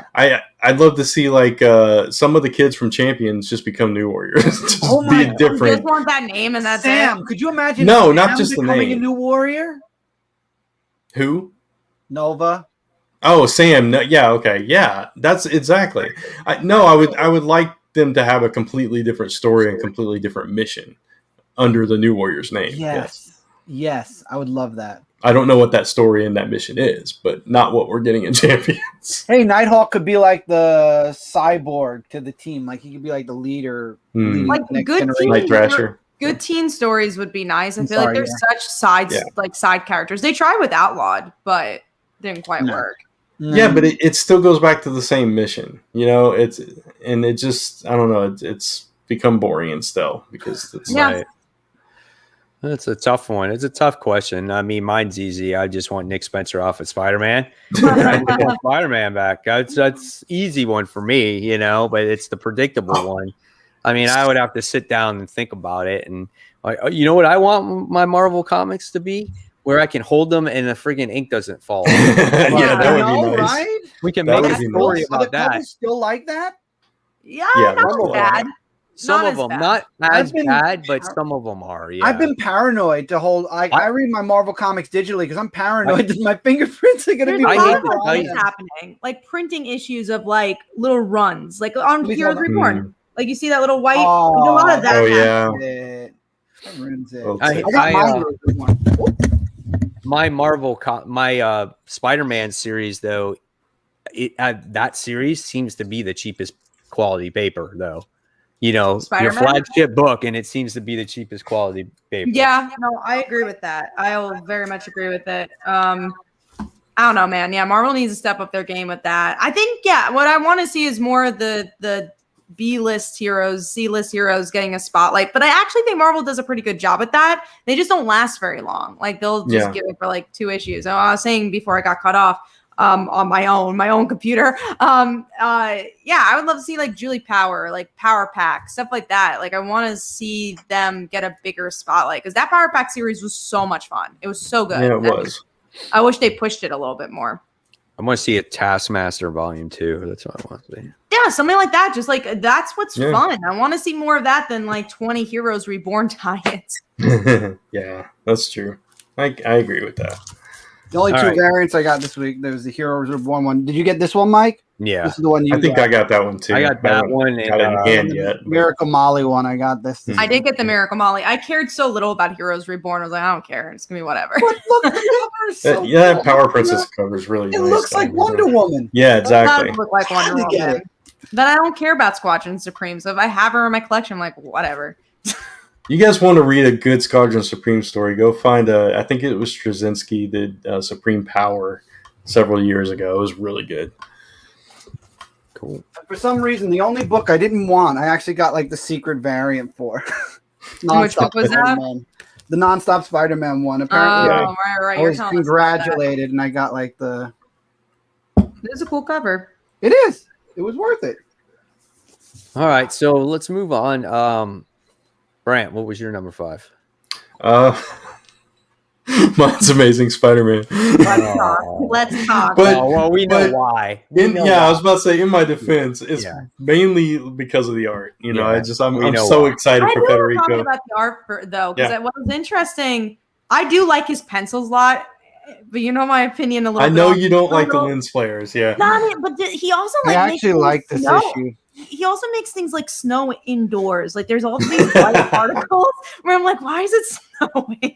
I actually like this But I issue love a his lot. pencils. I think his pencils are so good, but he puts so many like graphics that aren't normally my style. But I think it's like honestly just as your friend, I think it's really cool. And as like knowing how big of a Spider-Man fan you are, to have an artist Yeah. who's working on your book and being on Spider-Man, like that's just cool. It just blows my mind. His first Marvel work is Amazing Spider-Man. When does that happen? That's pretty cool. But I think that's cool. But and this is not knocking your artist, but my thing is that why do we have so many artists doing the Amazing Spider-Man? And new Because- artists too. Because when the original artist that was supposed to be on it can only do so many issues, and then he has to take a break and now we're going to be getting the Chameleon arc that's going to be weekly. You think he's going to be doing all that? No, absolutely not. He's probably not going to do any of it. Like we have- Probably, I was just going we to have say too he's going many to probably books skip the then. whole weekly thing. Yeah. I'm sorry, But then Kat. we have too many books. We have too many issues of Spider-Man at that point. Exactly. It's short, and I don't think we should have that. And it's just like, and one thing and I do think Federico did he was my favorite artist of the book because the other artists, I thought their line work was not strong. And I was just like, it's so inconsistent. And it just feels like a book that just slapped together. You know, it does not feel like a flagship book because of just what Mike said. There's always a different artist. This guy There's- doesn't know New York. Doesn't snow in our home. No, it doesn't snow indoors. Doesn't snow in our home. Me and Kat are from Especially New like York. the Norman scenes. There's like a Norman scene where he's walking, I think, to Kindred, and it's just snow And there's- everywhere. It's like There's snow. little It's- white dots. Yeah. Yeah, I loved it's it. probably not supposed to be snow, but yeah. No, obviously it's not. But I'm just curious to like what that graphic is, and then the lens flare, not my thing. I know it's not your thing. I love his. Yeah. He quit after 50. So there Okay. you go.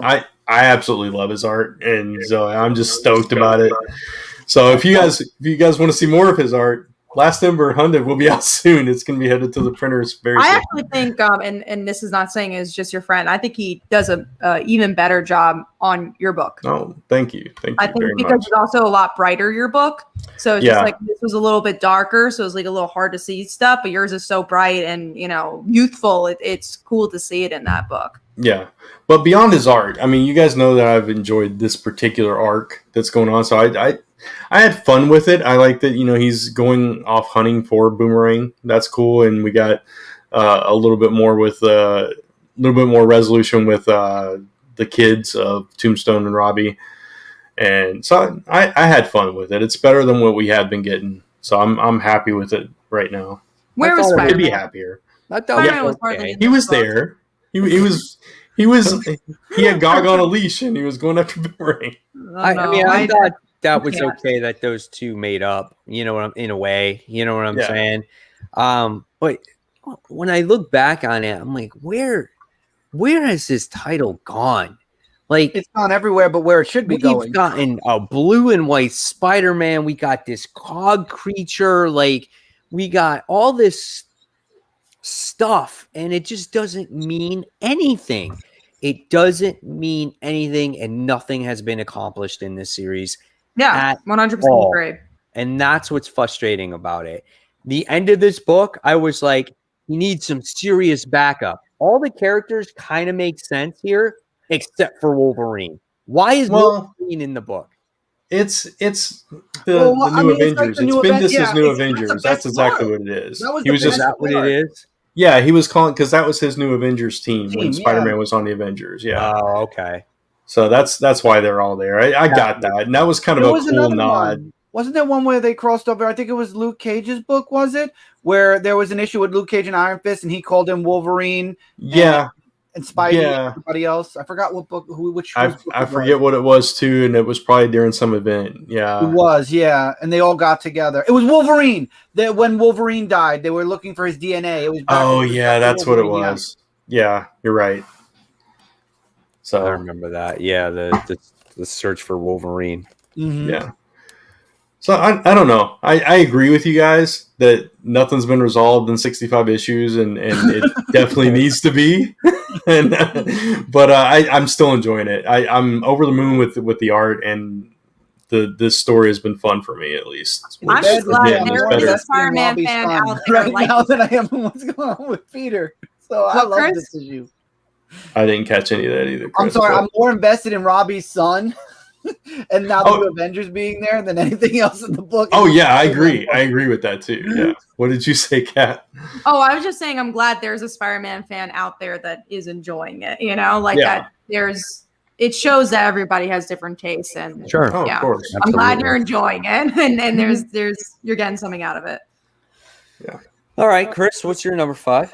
My number 5 is Batman Fortnite, issue number 2. I'm enjoying it as a fan of Fortnite and Batman. I love how they threw the skin in that you can pay money for. It's not free. You have to pay money for it on Fortnite.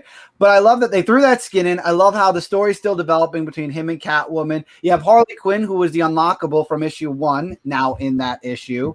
And you get to see the Storm. You're still seeing Batman trying to formulate what the hell's going on and remember who he is. I love the art's great. It's Fortnite. If you love Fortnite, I'm sure Mike, you and your son are enjoying the book. Yeah, I mean, I liked it. I love this issue. I liked how it had like this Groundhog Day effect to it. And it kept repeating over and over. That's what I liked about it. And then I finally got the resolve at the end of like, okay, now we know how to survive.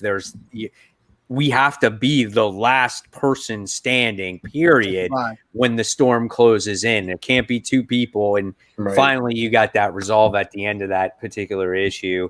I gave this second issue a lot of credit because it's a lot more story than issue 1. And I was like, wow, they really went all out on this particular issue. So I really liked it too. And I believe the unlockables for this issue were the glider and the I don't know if anybody cares, but it's the glider and the I'm sure there are people out there that care. I think people bought this book just for that. Yeah. And then if you redeem all 6, they announce that it's the armored Batman you get. Yeah. You do get a Batman skin if you redeem all 6 codes. Yeah. Skin for Batman, 2,100 V-Bucks, by the way.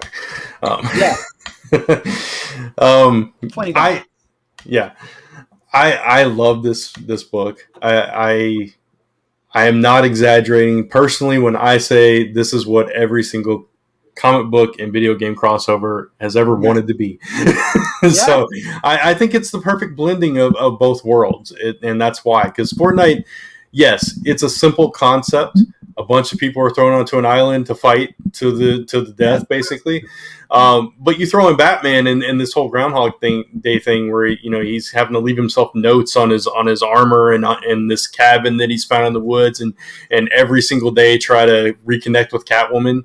Every time, and it made it into a lot deeper story than Fortnite ever has any right to be. Mm-hmm. And that's really cool that they were able to pull that off and then not be cheesy and not be stupid. It's really interesting, really fun. And the art is really nice. And I love Harley doing the dancing because, of course, that makes total sense. If any one character is going to do that, it's going to be her. Yeah. And I'm just excited to see more characters in there. I was just a little side note. I hadn't logged into Fortnite forever because I didn't have space on my PS4. Now that I have the PS5, I finally last night went onto it and I saw like the trailer for 0 Point and all this stuff, and I'm like, wait a minute, that's Halo, that's Tomb Raider, that's this. It was like all these different characters. Like, wow, look, everybody and everyone's in this game now, and there's rumors somebody else will be showing up possibly soon from the Nintendo franchise. And there was a story. And it's like, okay, this is cool. It's been a huge story this time, and Jonesy plays a huge role in it. Yeah, and he's got Snake Eyes tattoo on his arm. What's up with that? Well, there's that. All right, let's not go crazy here. Mike's like, we're done now. We're talking too much. We talked about the book. We don't have to go into the gaming discussions now. We'll get to talk about it again next issue when Snake Eyes is in it. Yes, that's what it was, a segue, Mike. There you go. Yeah, there you go. Segue. I get to see that there. We got a comment here from Redbeard. Redbeard Boss. He says, if you're a fan of Nightmare on Elm Street movies, Kindred is like a mastermind, Freddy Krueger, and I really like him being a superpower threat. I like that too, but they have not explored that hardly at all. Like when that happened in the beginning, when he was first introduced, that's when they did that. Mm-hmm. However, ever since then, they have not really done that. And except when a couple issues that he was there, when he was constantly killing Peter. But yeah, so that's my situation with Kindred. And what made it worse, though, why I don't like him, though, is of who he is. He could have been anybody else on the flipping planet. Yeah. Did not have to be Harry, right? Yeah. I think we all agree on that. We figured it was going to be him from the rip. That's the problem. Yeah. All right. Let's get moving here. So we all talked about our number 5s. We just talked about Batman Fortnite 0 Point. We talked about the Amazing Spider-Man issue 65. However, we have not talked about Firepower. This is kicking off the whole war situation that's going on with the Earth Scorch clan and the original clan. And we find out, obviously, we knew that his girlfriend was alive, and now he finds out that she is alive. Makes for quite interesting possibilities here. What do you think? It wasn't a long wait, which was good. It was literally an issue. This was a slow issue, though, man. It was just a fighting issue. The only thing that really happened was the girlfriend thing. I actually thought this was probably the weakest issue of the book thus far. It wasn't bad, but it wasn't my favorite. It was between this issue and last issue. They were both a little slow. At least this one had action, so that was good. So I enjoyed the action. But yeah, the only big thing was the girlfriend, and then him turning all the troops. I thought that was nice. Yeah, that he got through to them. So. Yeah, and now it looks like though that he's called the other dude's calling for the statue. Yeah, and what's going to happen there? So I don't know, but I like this issue. I didn't think it. I expected something more out of it, right? But I didn't think it was slow though. With the action that was in it, I enjoyed it. Yeah, I mean, just like as far as story progression goes, like Right, last yeah. issue was slow. This Yeah. issue is just not a whole lot of progression except Right. the fight. Yeah, it's Yeah, true. I just thought it was forgettable, honestly. And again, Firepower is such a good book. So when I say it's the weakest of them all, it does not mean it's a Yeah, bad it book. still means it's better than a lot of other books. Yeah, exactly. All right, so we're gonna jump now to our number 4. My number 4. You're gonna be surprised at this because I hated the first issue, but I found the second issue quite interesting, and this is Green Lantern issue 2. Ah, Oh, do Yeah, tell, okay. because if it was good, I might read it. Well, it was better. it's not a perfect issue, and the problem with this is that there is a lot of story in this book. I mean, a lot. And there's a lot that happens, and I can't explain all that happens in this book. Oh, But the things that did happen in it are very big. Basically, last issue you had a Guardian that gets killed, right? He was assassinated. Mhm. We find out that the Guardians, based off of this whole what is it, Brant? The united with the What is it called? All the planet. United Planets, The United Planets thing, whatever it yeah. is or whatever. So the Guardians have this new agenda for the Lanterns, and basically they're stripping them of all their sectors, and or not all of them, but most of them. They're cutting back on them. They cut like 3,000 of them or something Yeah. like that. And they sent like John Stewart and 1,000 other Lanterns to these different types of dark universes. Let me interject real quick, because one of the ones that they cut was Earth. They narrowed it down to 2,800, so Earth is 2,814. So that one's gone. That sector is gone. Technically, Earth has the Justice League and everybody else, so I can understand them not wanting a Lantern there anymore. But go ahead, Mike. Okay. So they got to go to these different dark places of the universe that they've never been before. We get introduced to a new Guardian who we've never seen before. And it's a female. And after the funeral of the dead, the deceased or what, Guardian, that's when she gives them all this mission, or they do as a group. As soon as they leave, they depart, right? All of a sudden, the lantern, the battery, explodes. And Oa basically gets pretty much destroyed with everybody. Again? Whoever's on it. The people that were on there, or the lantern that was on there, was Simon Baz with Teen Lantern. Now, Teen Lantern survived, but it looked like Simon Baz was dead at the end of this issue, because he's not powered by his ring anymore. And he just was there lifeless. And she was saying something in Spanish, which I don't know what she was saying, but what's her face comes after him and discovers both of them. I forgot her name, that new Green Lantern woman. Oh, from Far Sector. Yeah, from Far Sector. Joe is Joe, yeah. And she discovers the two, and she realizes, she goes to Oa and nothing is there. So interesting story, and it definitely has piqued my interest, actually. How many times are they going to destroy Oa? That's all I want to know. This is the second time now.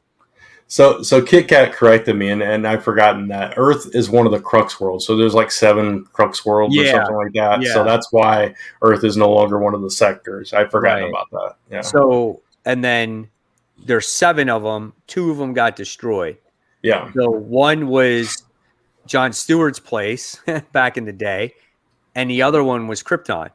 Yeah. So those are the Crux worlds. So again, there was a lot to digest in this story, but I did give him credit for coming up with this. This is a heavy duty story. Yeah, so I liked it. If they hadn't done all that, I'd probably drop it this week. Yeah, me too. But all that happened. It was like, oh man, I got to at least stick around and see what's the game plan here. Where are we going with this story? Yeah, it was really interesting. I'm gonna have to read it after all. Okay. But what's going to happen, though, is because the battery is dead, they're going to run out of juice. Yeah, exactly. Which happened in Future State, right? Yep. It's tradition to blow up Oa.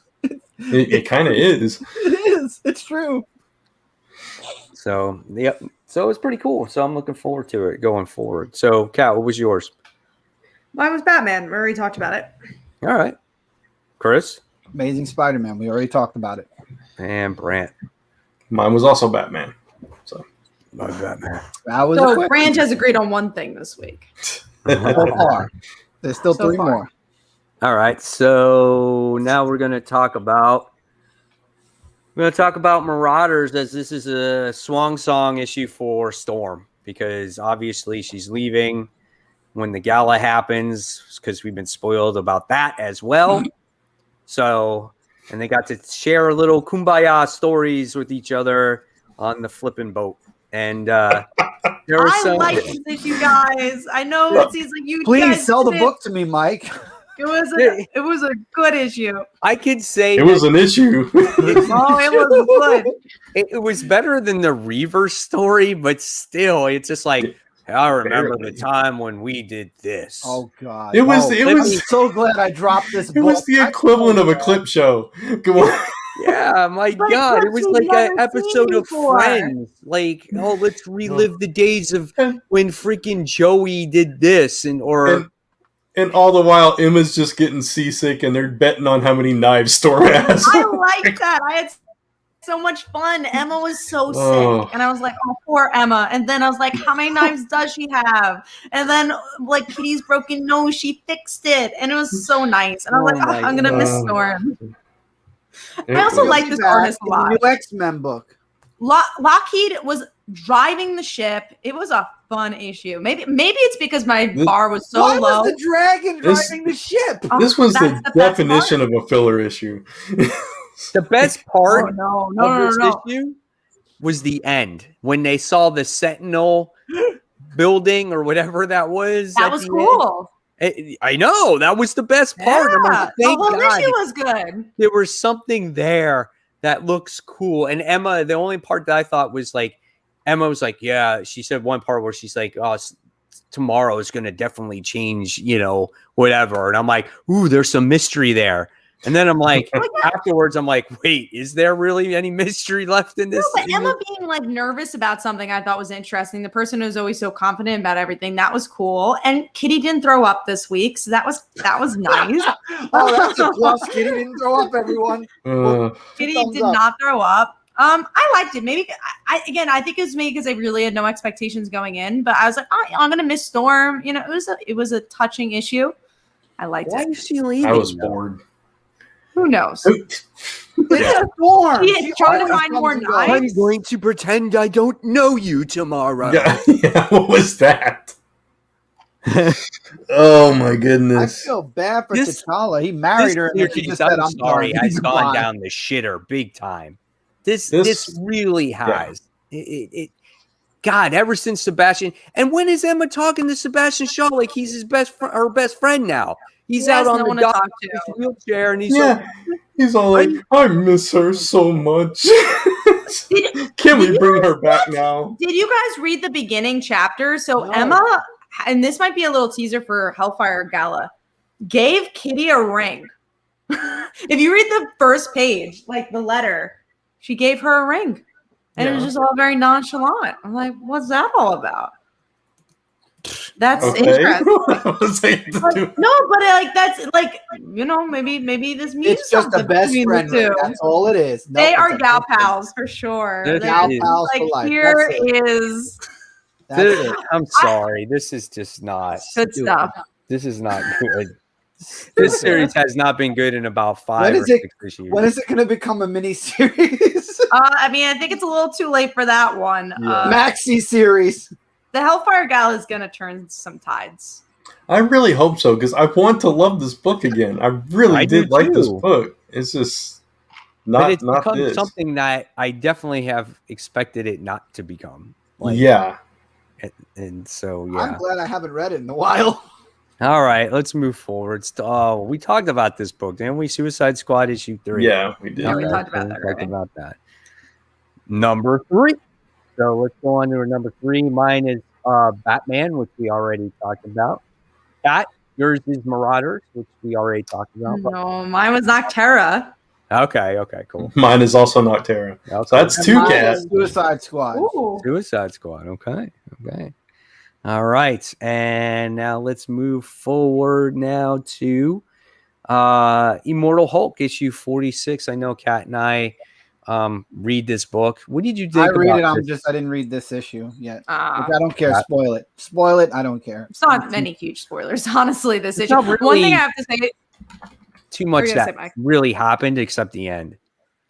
The end, literally, this has happened in the book already. Like, we've seen him go up against the Avengers like 20 issues ago. So I'm like, oh my God, this is like the same ending. Yeah. We saw him. Now he's what, red and gray. And so you saw that. And then it's just like, oh yeah, it's the Hulk against the Avengers. But then here comes Betty. And she's like, no, it's two. So I'm interested to see where the Betty thing goes, just because, like, yeah, I like Betty, but yeah, the issue was not great. it was just all especially fighting. It really was all fighting. Nothing that progressed story whatsoever. and we're only 4 issues away until this book is over, and is like, this is where we're at right now, going up against the Avengers. Okay, Oh, yeah. Maybe they'll convince each other to be on the same team again. I don't know. Even See that what sounds boring. Hey, I don't know. I mean, if Betty gets any more mutant looking, my God, I just saw the last page. Oh, She's she's hot. good. Yeah, she is. Oh, man. she's hot. Yeah, Kat. Okay. Mhm. All right. So now next we go on to Green Lantern, which we talked about. So now we move on to our number 2. And my number 2 is Noctera. So Brant, what was your number 2? Mine's Strange Academy number 10.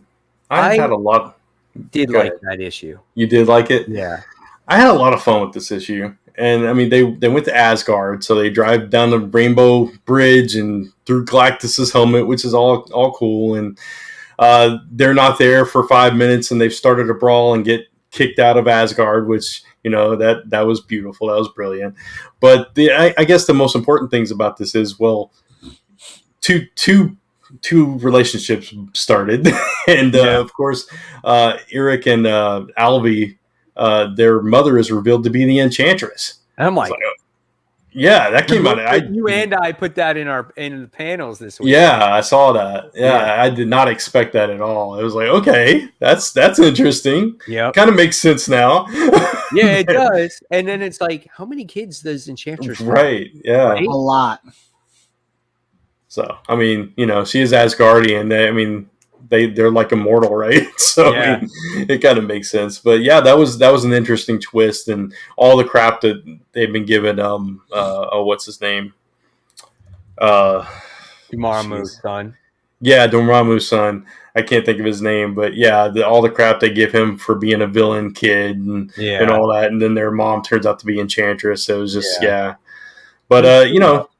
He gets his little girlfriend now too, so he's happy finally. It was cool, man. I liked it. Yeah. I liked it too. It was an awesome issue, and even though like nothing, again, it doesn't really mean anything. I guess you just learn a little bit more about these characters, and I think the more and more you read this, it fleshes out those characters a little bit more, so you know more about them. So yeah.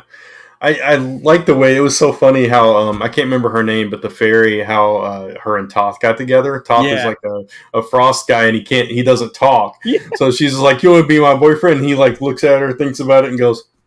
It's like, okay, so it was just fun. This book is just fun sometimes. Yeah, absolutely. Curious to see when's it gonna get a little darker. Like we saw a little bit of it when Dormammu's son was like killed. But it hasn't really gone in any like real direction yet. Like, what is the point of this book, right? Right. Yeah. There's got to be some kind of threat or villain that they ultimately have to tangle with, right? Maybe there's some reason that they are training them up. Maybe they need like an army or something. Who knows? Yeah, exactly. Maybe it's all connected to Heroes Reborn. I don't know about that one. Come on, Kat. Maybe it's connected to them destroying the Marauders.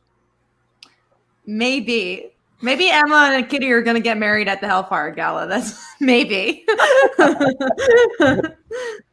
That's the odds of if that's going to be connected to Heroes Reborn. All right. Chris, what's yours? What's your number Batman. two? I'm Batman. Batman. Okay. And Kat? Baby teeth. We already talked about it. Oh, cool. Okay. All right. So next we're going to talk about the book that Kat and Brant read, and that's American Chavez, Made in the USA, issue 3. I'll be right back. I'm going to get some water, guys, so you keep talking. I'm curious to hear your thoughts on this, because I had a very different opinion on this issue than the other two. Yeah, I did too. Definitely not in my top 5, obviously. Nope. Yeah, this was so it was a little bit slower issue for 1. For 2, we get this reveal that she's not from another dimension, but she's just from, what was it, Manhattan? Or like so. Brooklyn or somewhere. Yeah, He jumped the shark for me in that moment, because like I don't know who they were trying to make happy. Because like what they've been doing in the first 2 issues kind of make both fans happy, because the stuff that Karen Gillan built and in the past, that was still there, but there was this new layer that kind of grounded her. And now this is just like, who are you targeting with this? Yeah, all of a sudden she's not this being from another dimension with, you know, this whole secret past. Now she's just an experiment. And it's like, I don't know. I don't know that I like that story. If it's true, it may not even be true. Maybe this is her sister. Maybe this is something else, which I'm kind of hoping. Ways too. I just don't. Yeah. I don't get it. Like the first 2 issues are so good, and I just feel like this is a different series to me. I'll still definitely see it through. I want to see where this series goes, but I was really disappointed with this issue. Yeah, I was disappointed with that reveal. I'll have you know that Brooklyn is not another dimension. I'm in Brooklyn. We are not in another dimension. We're different, but we're not from another dimension. That's debatable. But well, you know what, Brent? You don't live here, so you just that's true. I live close enough to say that New York in general is a different dimension. There you go. Okay, I'll take that. Hey, Steve Rogers comes from us. Don't even start with me. I love the New York accent is it just came through all of a sudden. We're talking Brooklyn and how you doing? Yeah. Yeah, you doing? I'm from Florida. I'm from all over, so you know. Brent has accents from all over the United States. All right. So that was that one. So that, unfortunately, that was a disappointing issue for you guys. Yeah. All right. So let's move on to our number 1 book of the week. Mine was the book we already talked about, and that was Star Wars War of the Bounty Hunters. Me too. Yeah. Me too. I want to hear Brand's. Batman Fortnite. Yeah. I love that book. I absolutely love this book. So you know what was good too? The artwork's good in that book too. Yeah, it is. It really is. Better. Nice. That's better. I agree with that statement. Hear me out, guys. Oh, Marauders. Was Marauders. Oh no. With a solid 4 stars and a 5. Oh my God. Kat, I don't agree with you. I don't disagree with you in a lot of things. But man, oh man, that's correct. We thought Brent was the riff. Cat's the riff. Yeah, totally. That's like Kat being in Heroes Reborn right now. I don't know where you at. What happened to you? You've morphed into some other person. She's gonna tell us she likes Namor. No, that will never change. But look, Storm had these knives. That was kind of cool. Emma was just like really sick, and I was like, "Oh, what's happening there?" And then Kitty, we found out how she got her nose repaired. It was just fun. It was just a fun issue. Flashback. Loved it. It wasn't even real flashbacks. I want to give it 5 definitions stars. of fun. Look, you just need to put Emma and Kitty in a book. That's all it was. It's just Emma and Kitty. I think if they weren't in the issue, but honestly, like I like Storm more than I thought I would, and I think that surprised me too. Not that I dislike Storm, but like I like that we got to see different sides of her in this issue as well. And I like the art. The art was really good. You guys, like I so much. Mike's like, I ain't buying it. I ain't buying it. Snatch Face says, did she say she liked Marauders? Guys, Kitty is my girl. Yes, that's what she said. And she's not drunk, so she's completely sober and said it. Completely sober. And I'm saying Marauders, has been we not gotta great. find out. I am so curious. What? Now there's an echo. Now there's an echo. there is. What's the sales of this There we book go. Better. is? Like, how many copies does this Oh. book sell? I don't know. That's a good question. I wish I was more on the line with that. I usually don't look up copies of books and how many they sell, but I'm guessing it's a middle ground book because there are popular characters in here and it is X-Men. So I'm guessing it's like mid-tier. I don't know. You I don't think know? they're keeping it around just for Hellfire Gala. I think it's going to be done after this. Aren't they? They're ending X Factor though too. They're ending that book. I heard Are that. they? That's Yeah. Well, they're ending that because those characters are getting another book. Right. With It's X Factor 10. But how do you go on with Marauders without Storm in it? Well, I mean, Marauders, she was hardly in the book before, so Marauders was 30. Marauders number 19 was 33 out of the top 50 in April. there you go. That's good. Number 33 out of top 33 out of okay. People love Kitty and Emma. That 33. Yeah, that's why it's 33. Kitty and It Emma was only. 100%. That's I could see high. That's maybe like really top good sales. 15.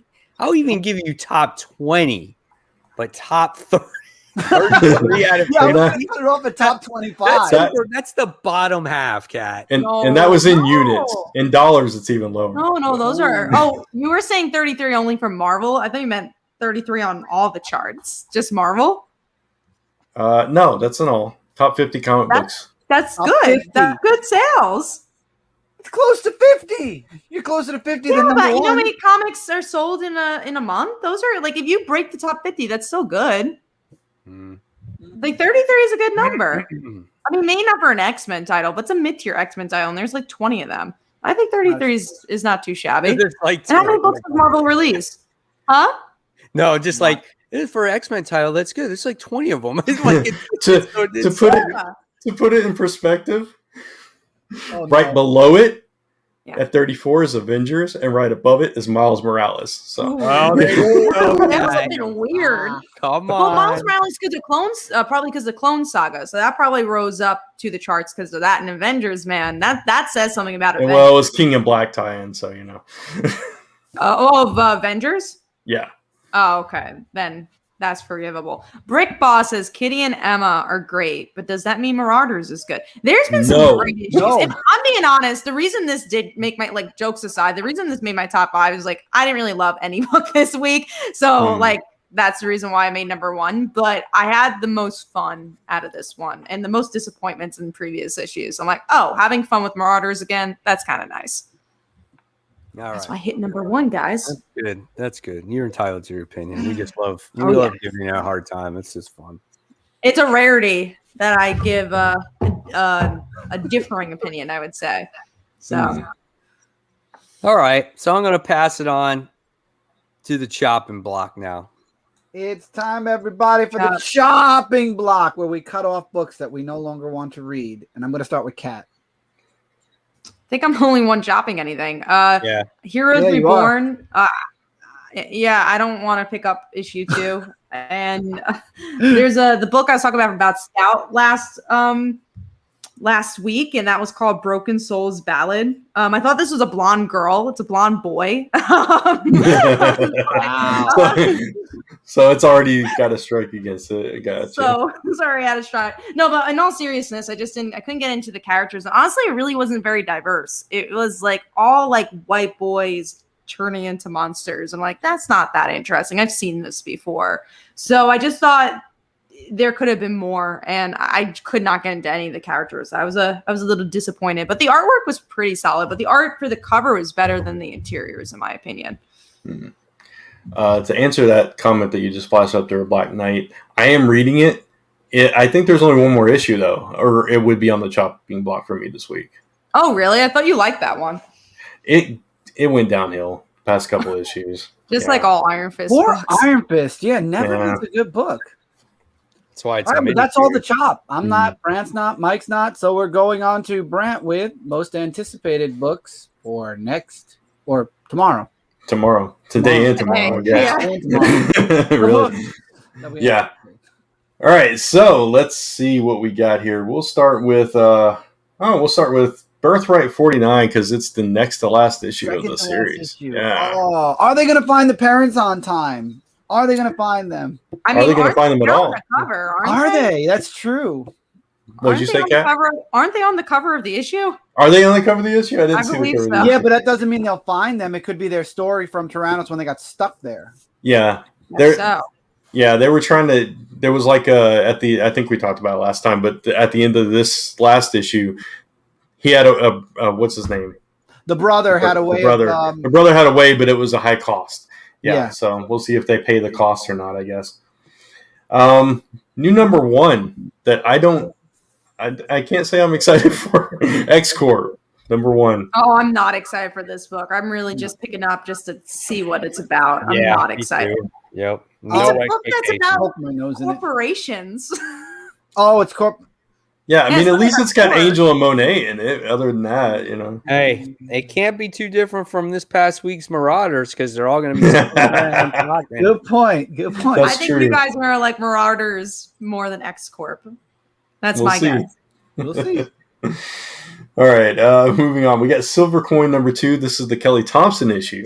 I got So excited for one this still. issue. It's Yeah, also I the can't wait. final girl slasher issue. So I'm Mm. stoked for this issue. And let's see. We'll jump to 7 Secrets number 8. Will this be a good issue? Oh, yeah, last boy, I issue hope was so. disappointing. Last issue, man. They're was coming weird. from that other dimension or whatever the case may be. He Yeah. swam in the sky.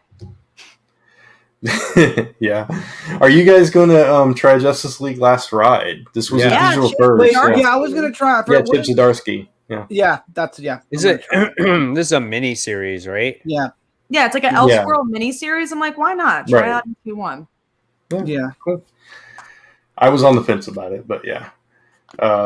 Lisa and I were talking about it earlier. So Can't be it any kinda won worse me than over. Bendis. Or Marauders. Marauders. No. So continuing the prelude into the War of the Bounty Hunter, Star Wars 13, will it get better because of the war? We'll It's see. already Is that the good, question it's for just every gonna book? keep getting better. Mm. It's- Better than Marauders. I don't know about that. It's been stuck on that Leia story for a while. No, but it's over now. Now they're going. Oh, is it over? Yeah, it's Yeah, I not know going now. anymore. I was talking about before this, but yeah. Oh, Yeah, no, let's no, no, just hope. before this Marauders That's was- why I think it was such a stall because they knew they were Yeah. leading into this. Yeah. Right. All right, so we got Spider-Woman number 12. Last issue was really good. So That cliffhanger. yeah. So I'm gonna wait for this one. Roger What? break up with her. Yeah. I don't think so. I think we're just going to get a little sprinkle of drama, and then Jessica's going to wake up and like, oh my God, I'm being proposed to. Yeah. Or, she'll realize how stupid she was being for ignoring him all the time. Yeah, but Yeah. I know. I think it'll be a happy ending. Yeah, hopefully. I hope so. They're good together. Let's see. We got DC Festival of Heroes, the Asian Superhero Celebration. I'm excited for this. There's a lot of heroes I feel like that don't get a spotlight. They're getting a spotlight here. So like Grace Choi, Connor Hawke, Cassandra Yeah. Cain. There's a Is lot Keenan of great Kong gonna heroes be in here. it? Who? Oh, who? Keenan. Yeah, he's going to be teaming up with What's Connor. With Connor Hawke, which is going to be Oh, a lot nice. of fun. And then there's a new character being introduced, Monkey Prince. So Yeah. that's really cool too. And I'm interested in this. I'm really, it just seems like it's got a really well-rounded book. These are a type of anthologies I'm very willing and excited to pick up because A, representation, but B, it just seems really cool. More than like the Jokers and Catwomans, Yeah. This Yeah. is different. And you have a lot of really cool name creators on this as well. Yeah. So. I don't remember I if I'm getting it or not. I know I originally had it on my list, but being that there's a lot of books that are coming out this week, I just don't know if I want to spend the $10 on this. Yeah, You I don't know what I'm remember saying? if I pre-ordered this or not I myself. The don't only remember either, reason I honestly. would say to spend the 10 is because of Monkey Prince, because it does seem like he's going to have more to do after this. Yeah. So like Yeah. that's the one thing. But yeah, it is a lot of money, and I I don't know if it'll be worth it or not. Like if it, all the stories will be as good as it sounds, but I really go back. I think it's going to be worth it just because of the representation it has and to celebrate Asian heroes. But I'm saying will we be entertained with the stories? We'll have to see, but I'm definitely willing to give it a shot. Right. All right. So we got Black Cat number 6. So back into after that reveal of him bargaining for immortal life. Yeah. Where's that going to go? How's that going to go over with Felicia? Yeah, absolutely. Felicia. I can't wait. No, I can't wait to see where that goes and how this leads into the whole Infinite Destiny. That's where it's going with it. And, right. But I want to know if he does get that immortal life or what or what happens to him. Yeah. Yeah. Be interesting. All right. So we got Mighty Morphin number 7. Looking forward to that. Yeah. I like, I'm trying to think. Yeah, Mighty Morphin I like more. It's so confusing. Yeah, Power Rangers. Mighty Morphin. Yeah, it's the Green Ranger under Lord Zed, right? Yeah, that was a really good cliffhanger. We both really liked the last issue, so I'm definitely excited. And then I think the last book we have to talk about is The Joker, which has been so good. Excited. This book has been so good. Yeah, man. Is he going to kill him? I'm more excited for Joker than Batman. I like every issue. There's something that happens. It's crazy. Yeah. I can't multiple things that happen. Yeah, I can't wait. Yeah, that last issue was just a bombshell after bombshell, and you're just like, whoa, I know who you are. I know. I'm surprised. I think that Gordon knows Batman's Bruce Wayne. I really do. If he totally, they pretty much, I'm 100%. They pretty much revealed it last issue. Yeah, without saying it. Yeah, pretty much. Yeah. So that's it. That's all the most anticipated. All right, guys. So that's it pretty much for the show. We're going to close it off by Kat and Brent maybe just real quick announcing, their Kickstarters, and Chris and I just saying a couple things about what's on our YouTube channels, and then we'll wrap it up real quick. I guess I'll go because mine's shorter, but definitely go check out Comic Uno's Best Comics of the Week. Fair warning, it won't be edited tomorrow just because my editing program's on my computer, and I can't spend so many hours trying to figure out how to edit it for 1 week without my editing program. So it's just gonna be on my cell phone this week, and hopefully you guys are okay with that. But it will probably be posted earlier because of it, because I won't be editing for 2 hours. So go check that out tomorrow. But yeah, also go check out the Kickstarter for Haunting and Like Fall Daughter. That will be launching May 24th. So it's not this coming Monday, but next Monday. And it's a fun time if you like superheroes and the supernatural. This is where they collide. And it's a Halloween party issue. And it's just a lot of fun. It's something not to take too seriously and to learn about these characters all at the same time, with also definitely having a bit of heart. And it's something interesting. So Bram is the character from Haunting. He's a character where he doesn't want responsibility. He doesn't want these ghosts to follow him. And then Casey, her dad has superpowers, and she, hates the idea that she has these powers, but is forced to have responsibility. It's like in her gut. So we didn't notice doing that plot line was kind of built into the series, that they have such differing ideas of responsibility, and that's a big part of the story as well. Yeah. As somebody that has seen some of it and has lettered a little bit of it, it is a lot of fun. I really enjoy what I've read of it so far. So, yeah. All right, real quick, mine. I'm going to screen share them just because I didn't earlier. So there's Pneumatic Cases, Steampunk Murder Mystery Comic, 9 stretch goals unlocked, headed for that 10th, and then the puzzle one, which I really did want to show off. Beautiful. These 2 designs. That's just like a close-up. Hold on, Brent. Wait, go back to the top. I'm going to make it a little bigger. Okay. So that's the Wonderland one, and that's the Neverland one. Neverland. I love Neverland. Yeah. That's the one I got. Yeah, there's a closer shot to that. Yeah. And then there's me and Lisa. So, but yeah, really high quality stuff. We're really proud of these, and hopefully you'll go check them out. So that's it for me. All right. You want me to go first, Mike? Yeah, go ahead, Chris. All right, so right now I've been on a little vacay from doing videos. I'm getting back into it. Dark Avenger, top 10 most anticipated, should be coming back either by the middle of this month or definitely by the beginning of June. BBC 13 Gaming, we have a bit of a plan now set. I'm working on a few playthroughs as we speak, recorded. Streams are going to be a little bit not as often on Twitch, but I am still on Twitch every now and again. Follow my social media and everything else to know when I'm streaming. Videos and everything should be going up. And Brooklyn Boys A Live, there should be a live show this week on Brooklyn Boys 13. Like I said, just stay tuned. I will talk about the road plan on Brooklyn Boys 13 next A Live when it comes to BBC 13 Gaming. But yeah. And also we're building up the Discord for Brooklyn Boys. So links on Brooklyn Boys channel. We got a really awesome growing community. Made some new people from VR chat actually who joined our community recently. Really nice people. So if you would like to come on, talk games, comic books, and more, come join the Brooklyn Boys Discord. All right, cool. And then, of course, guys, you can follow me over on Comic Book Corner 2.0, where I release videos or content constantly, almost every day. I have this past Monday, I got my top 10 comic book covers of the week. I also have my top 10 most anticipated that dropped on Tuesday, which was, I guess, considered yesterday now. And then today I'll have my comic book haul go up. And then also have a brand new series called Buy Those Comics, which is a reminder of, you know, all the comics that are coming out for this, you know, for a particular comic book week. So I go through every single company, every comic that is coming out with every single cover. So I run down that. And yeah, you guys seem to like that first video. So hopefully you'll enjoy the rest when they come out. So that's all I have. And I think that's it from everybody else. So thank you all for watching. Thank you all for listening if you're on the audio version. And of course, like usual, guys, if you like this live stream, please give it a thumbs up. Don't forget to subscribe to Comic Book Weekly or Comic Book Corner 2.0.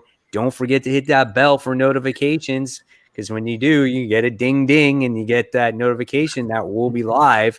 And of course, follow us on all these social media platforms like Facebook, like Twitter, like Instagram, and of course, YouTube.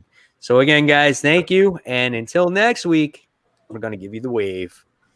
Take care, everyone. Good night.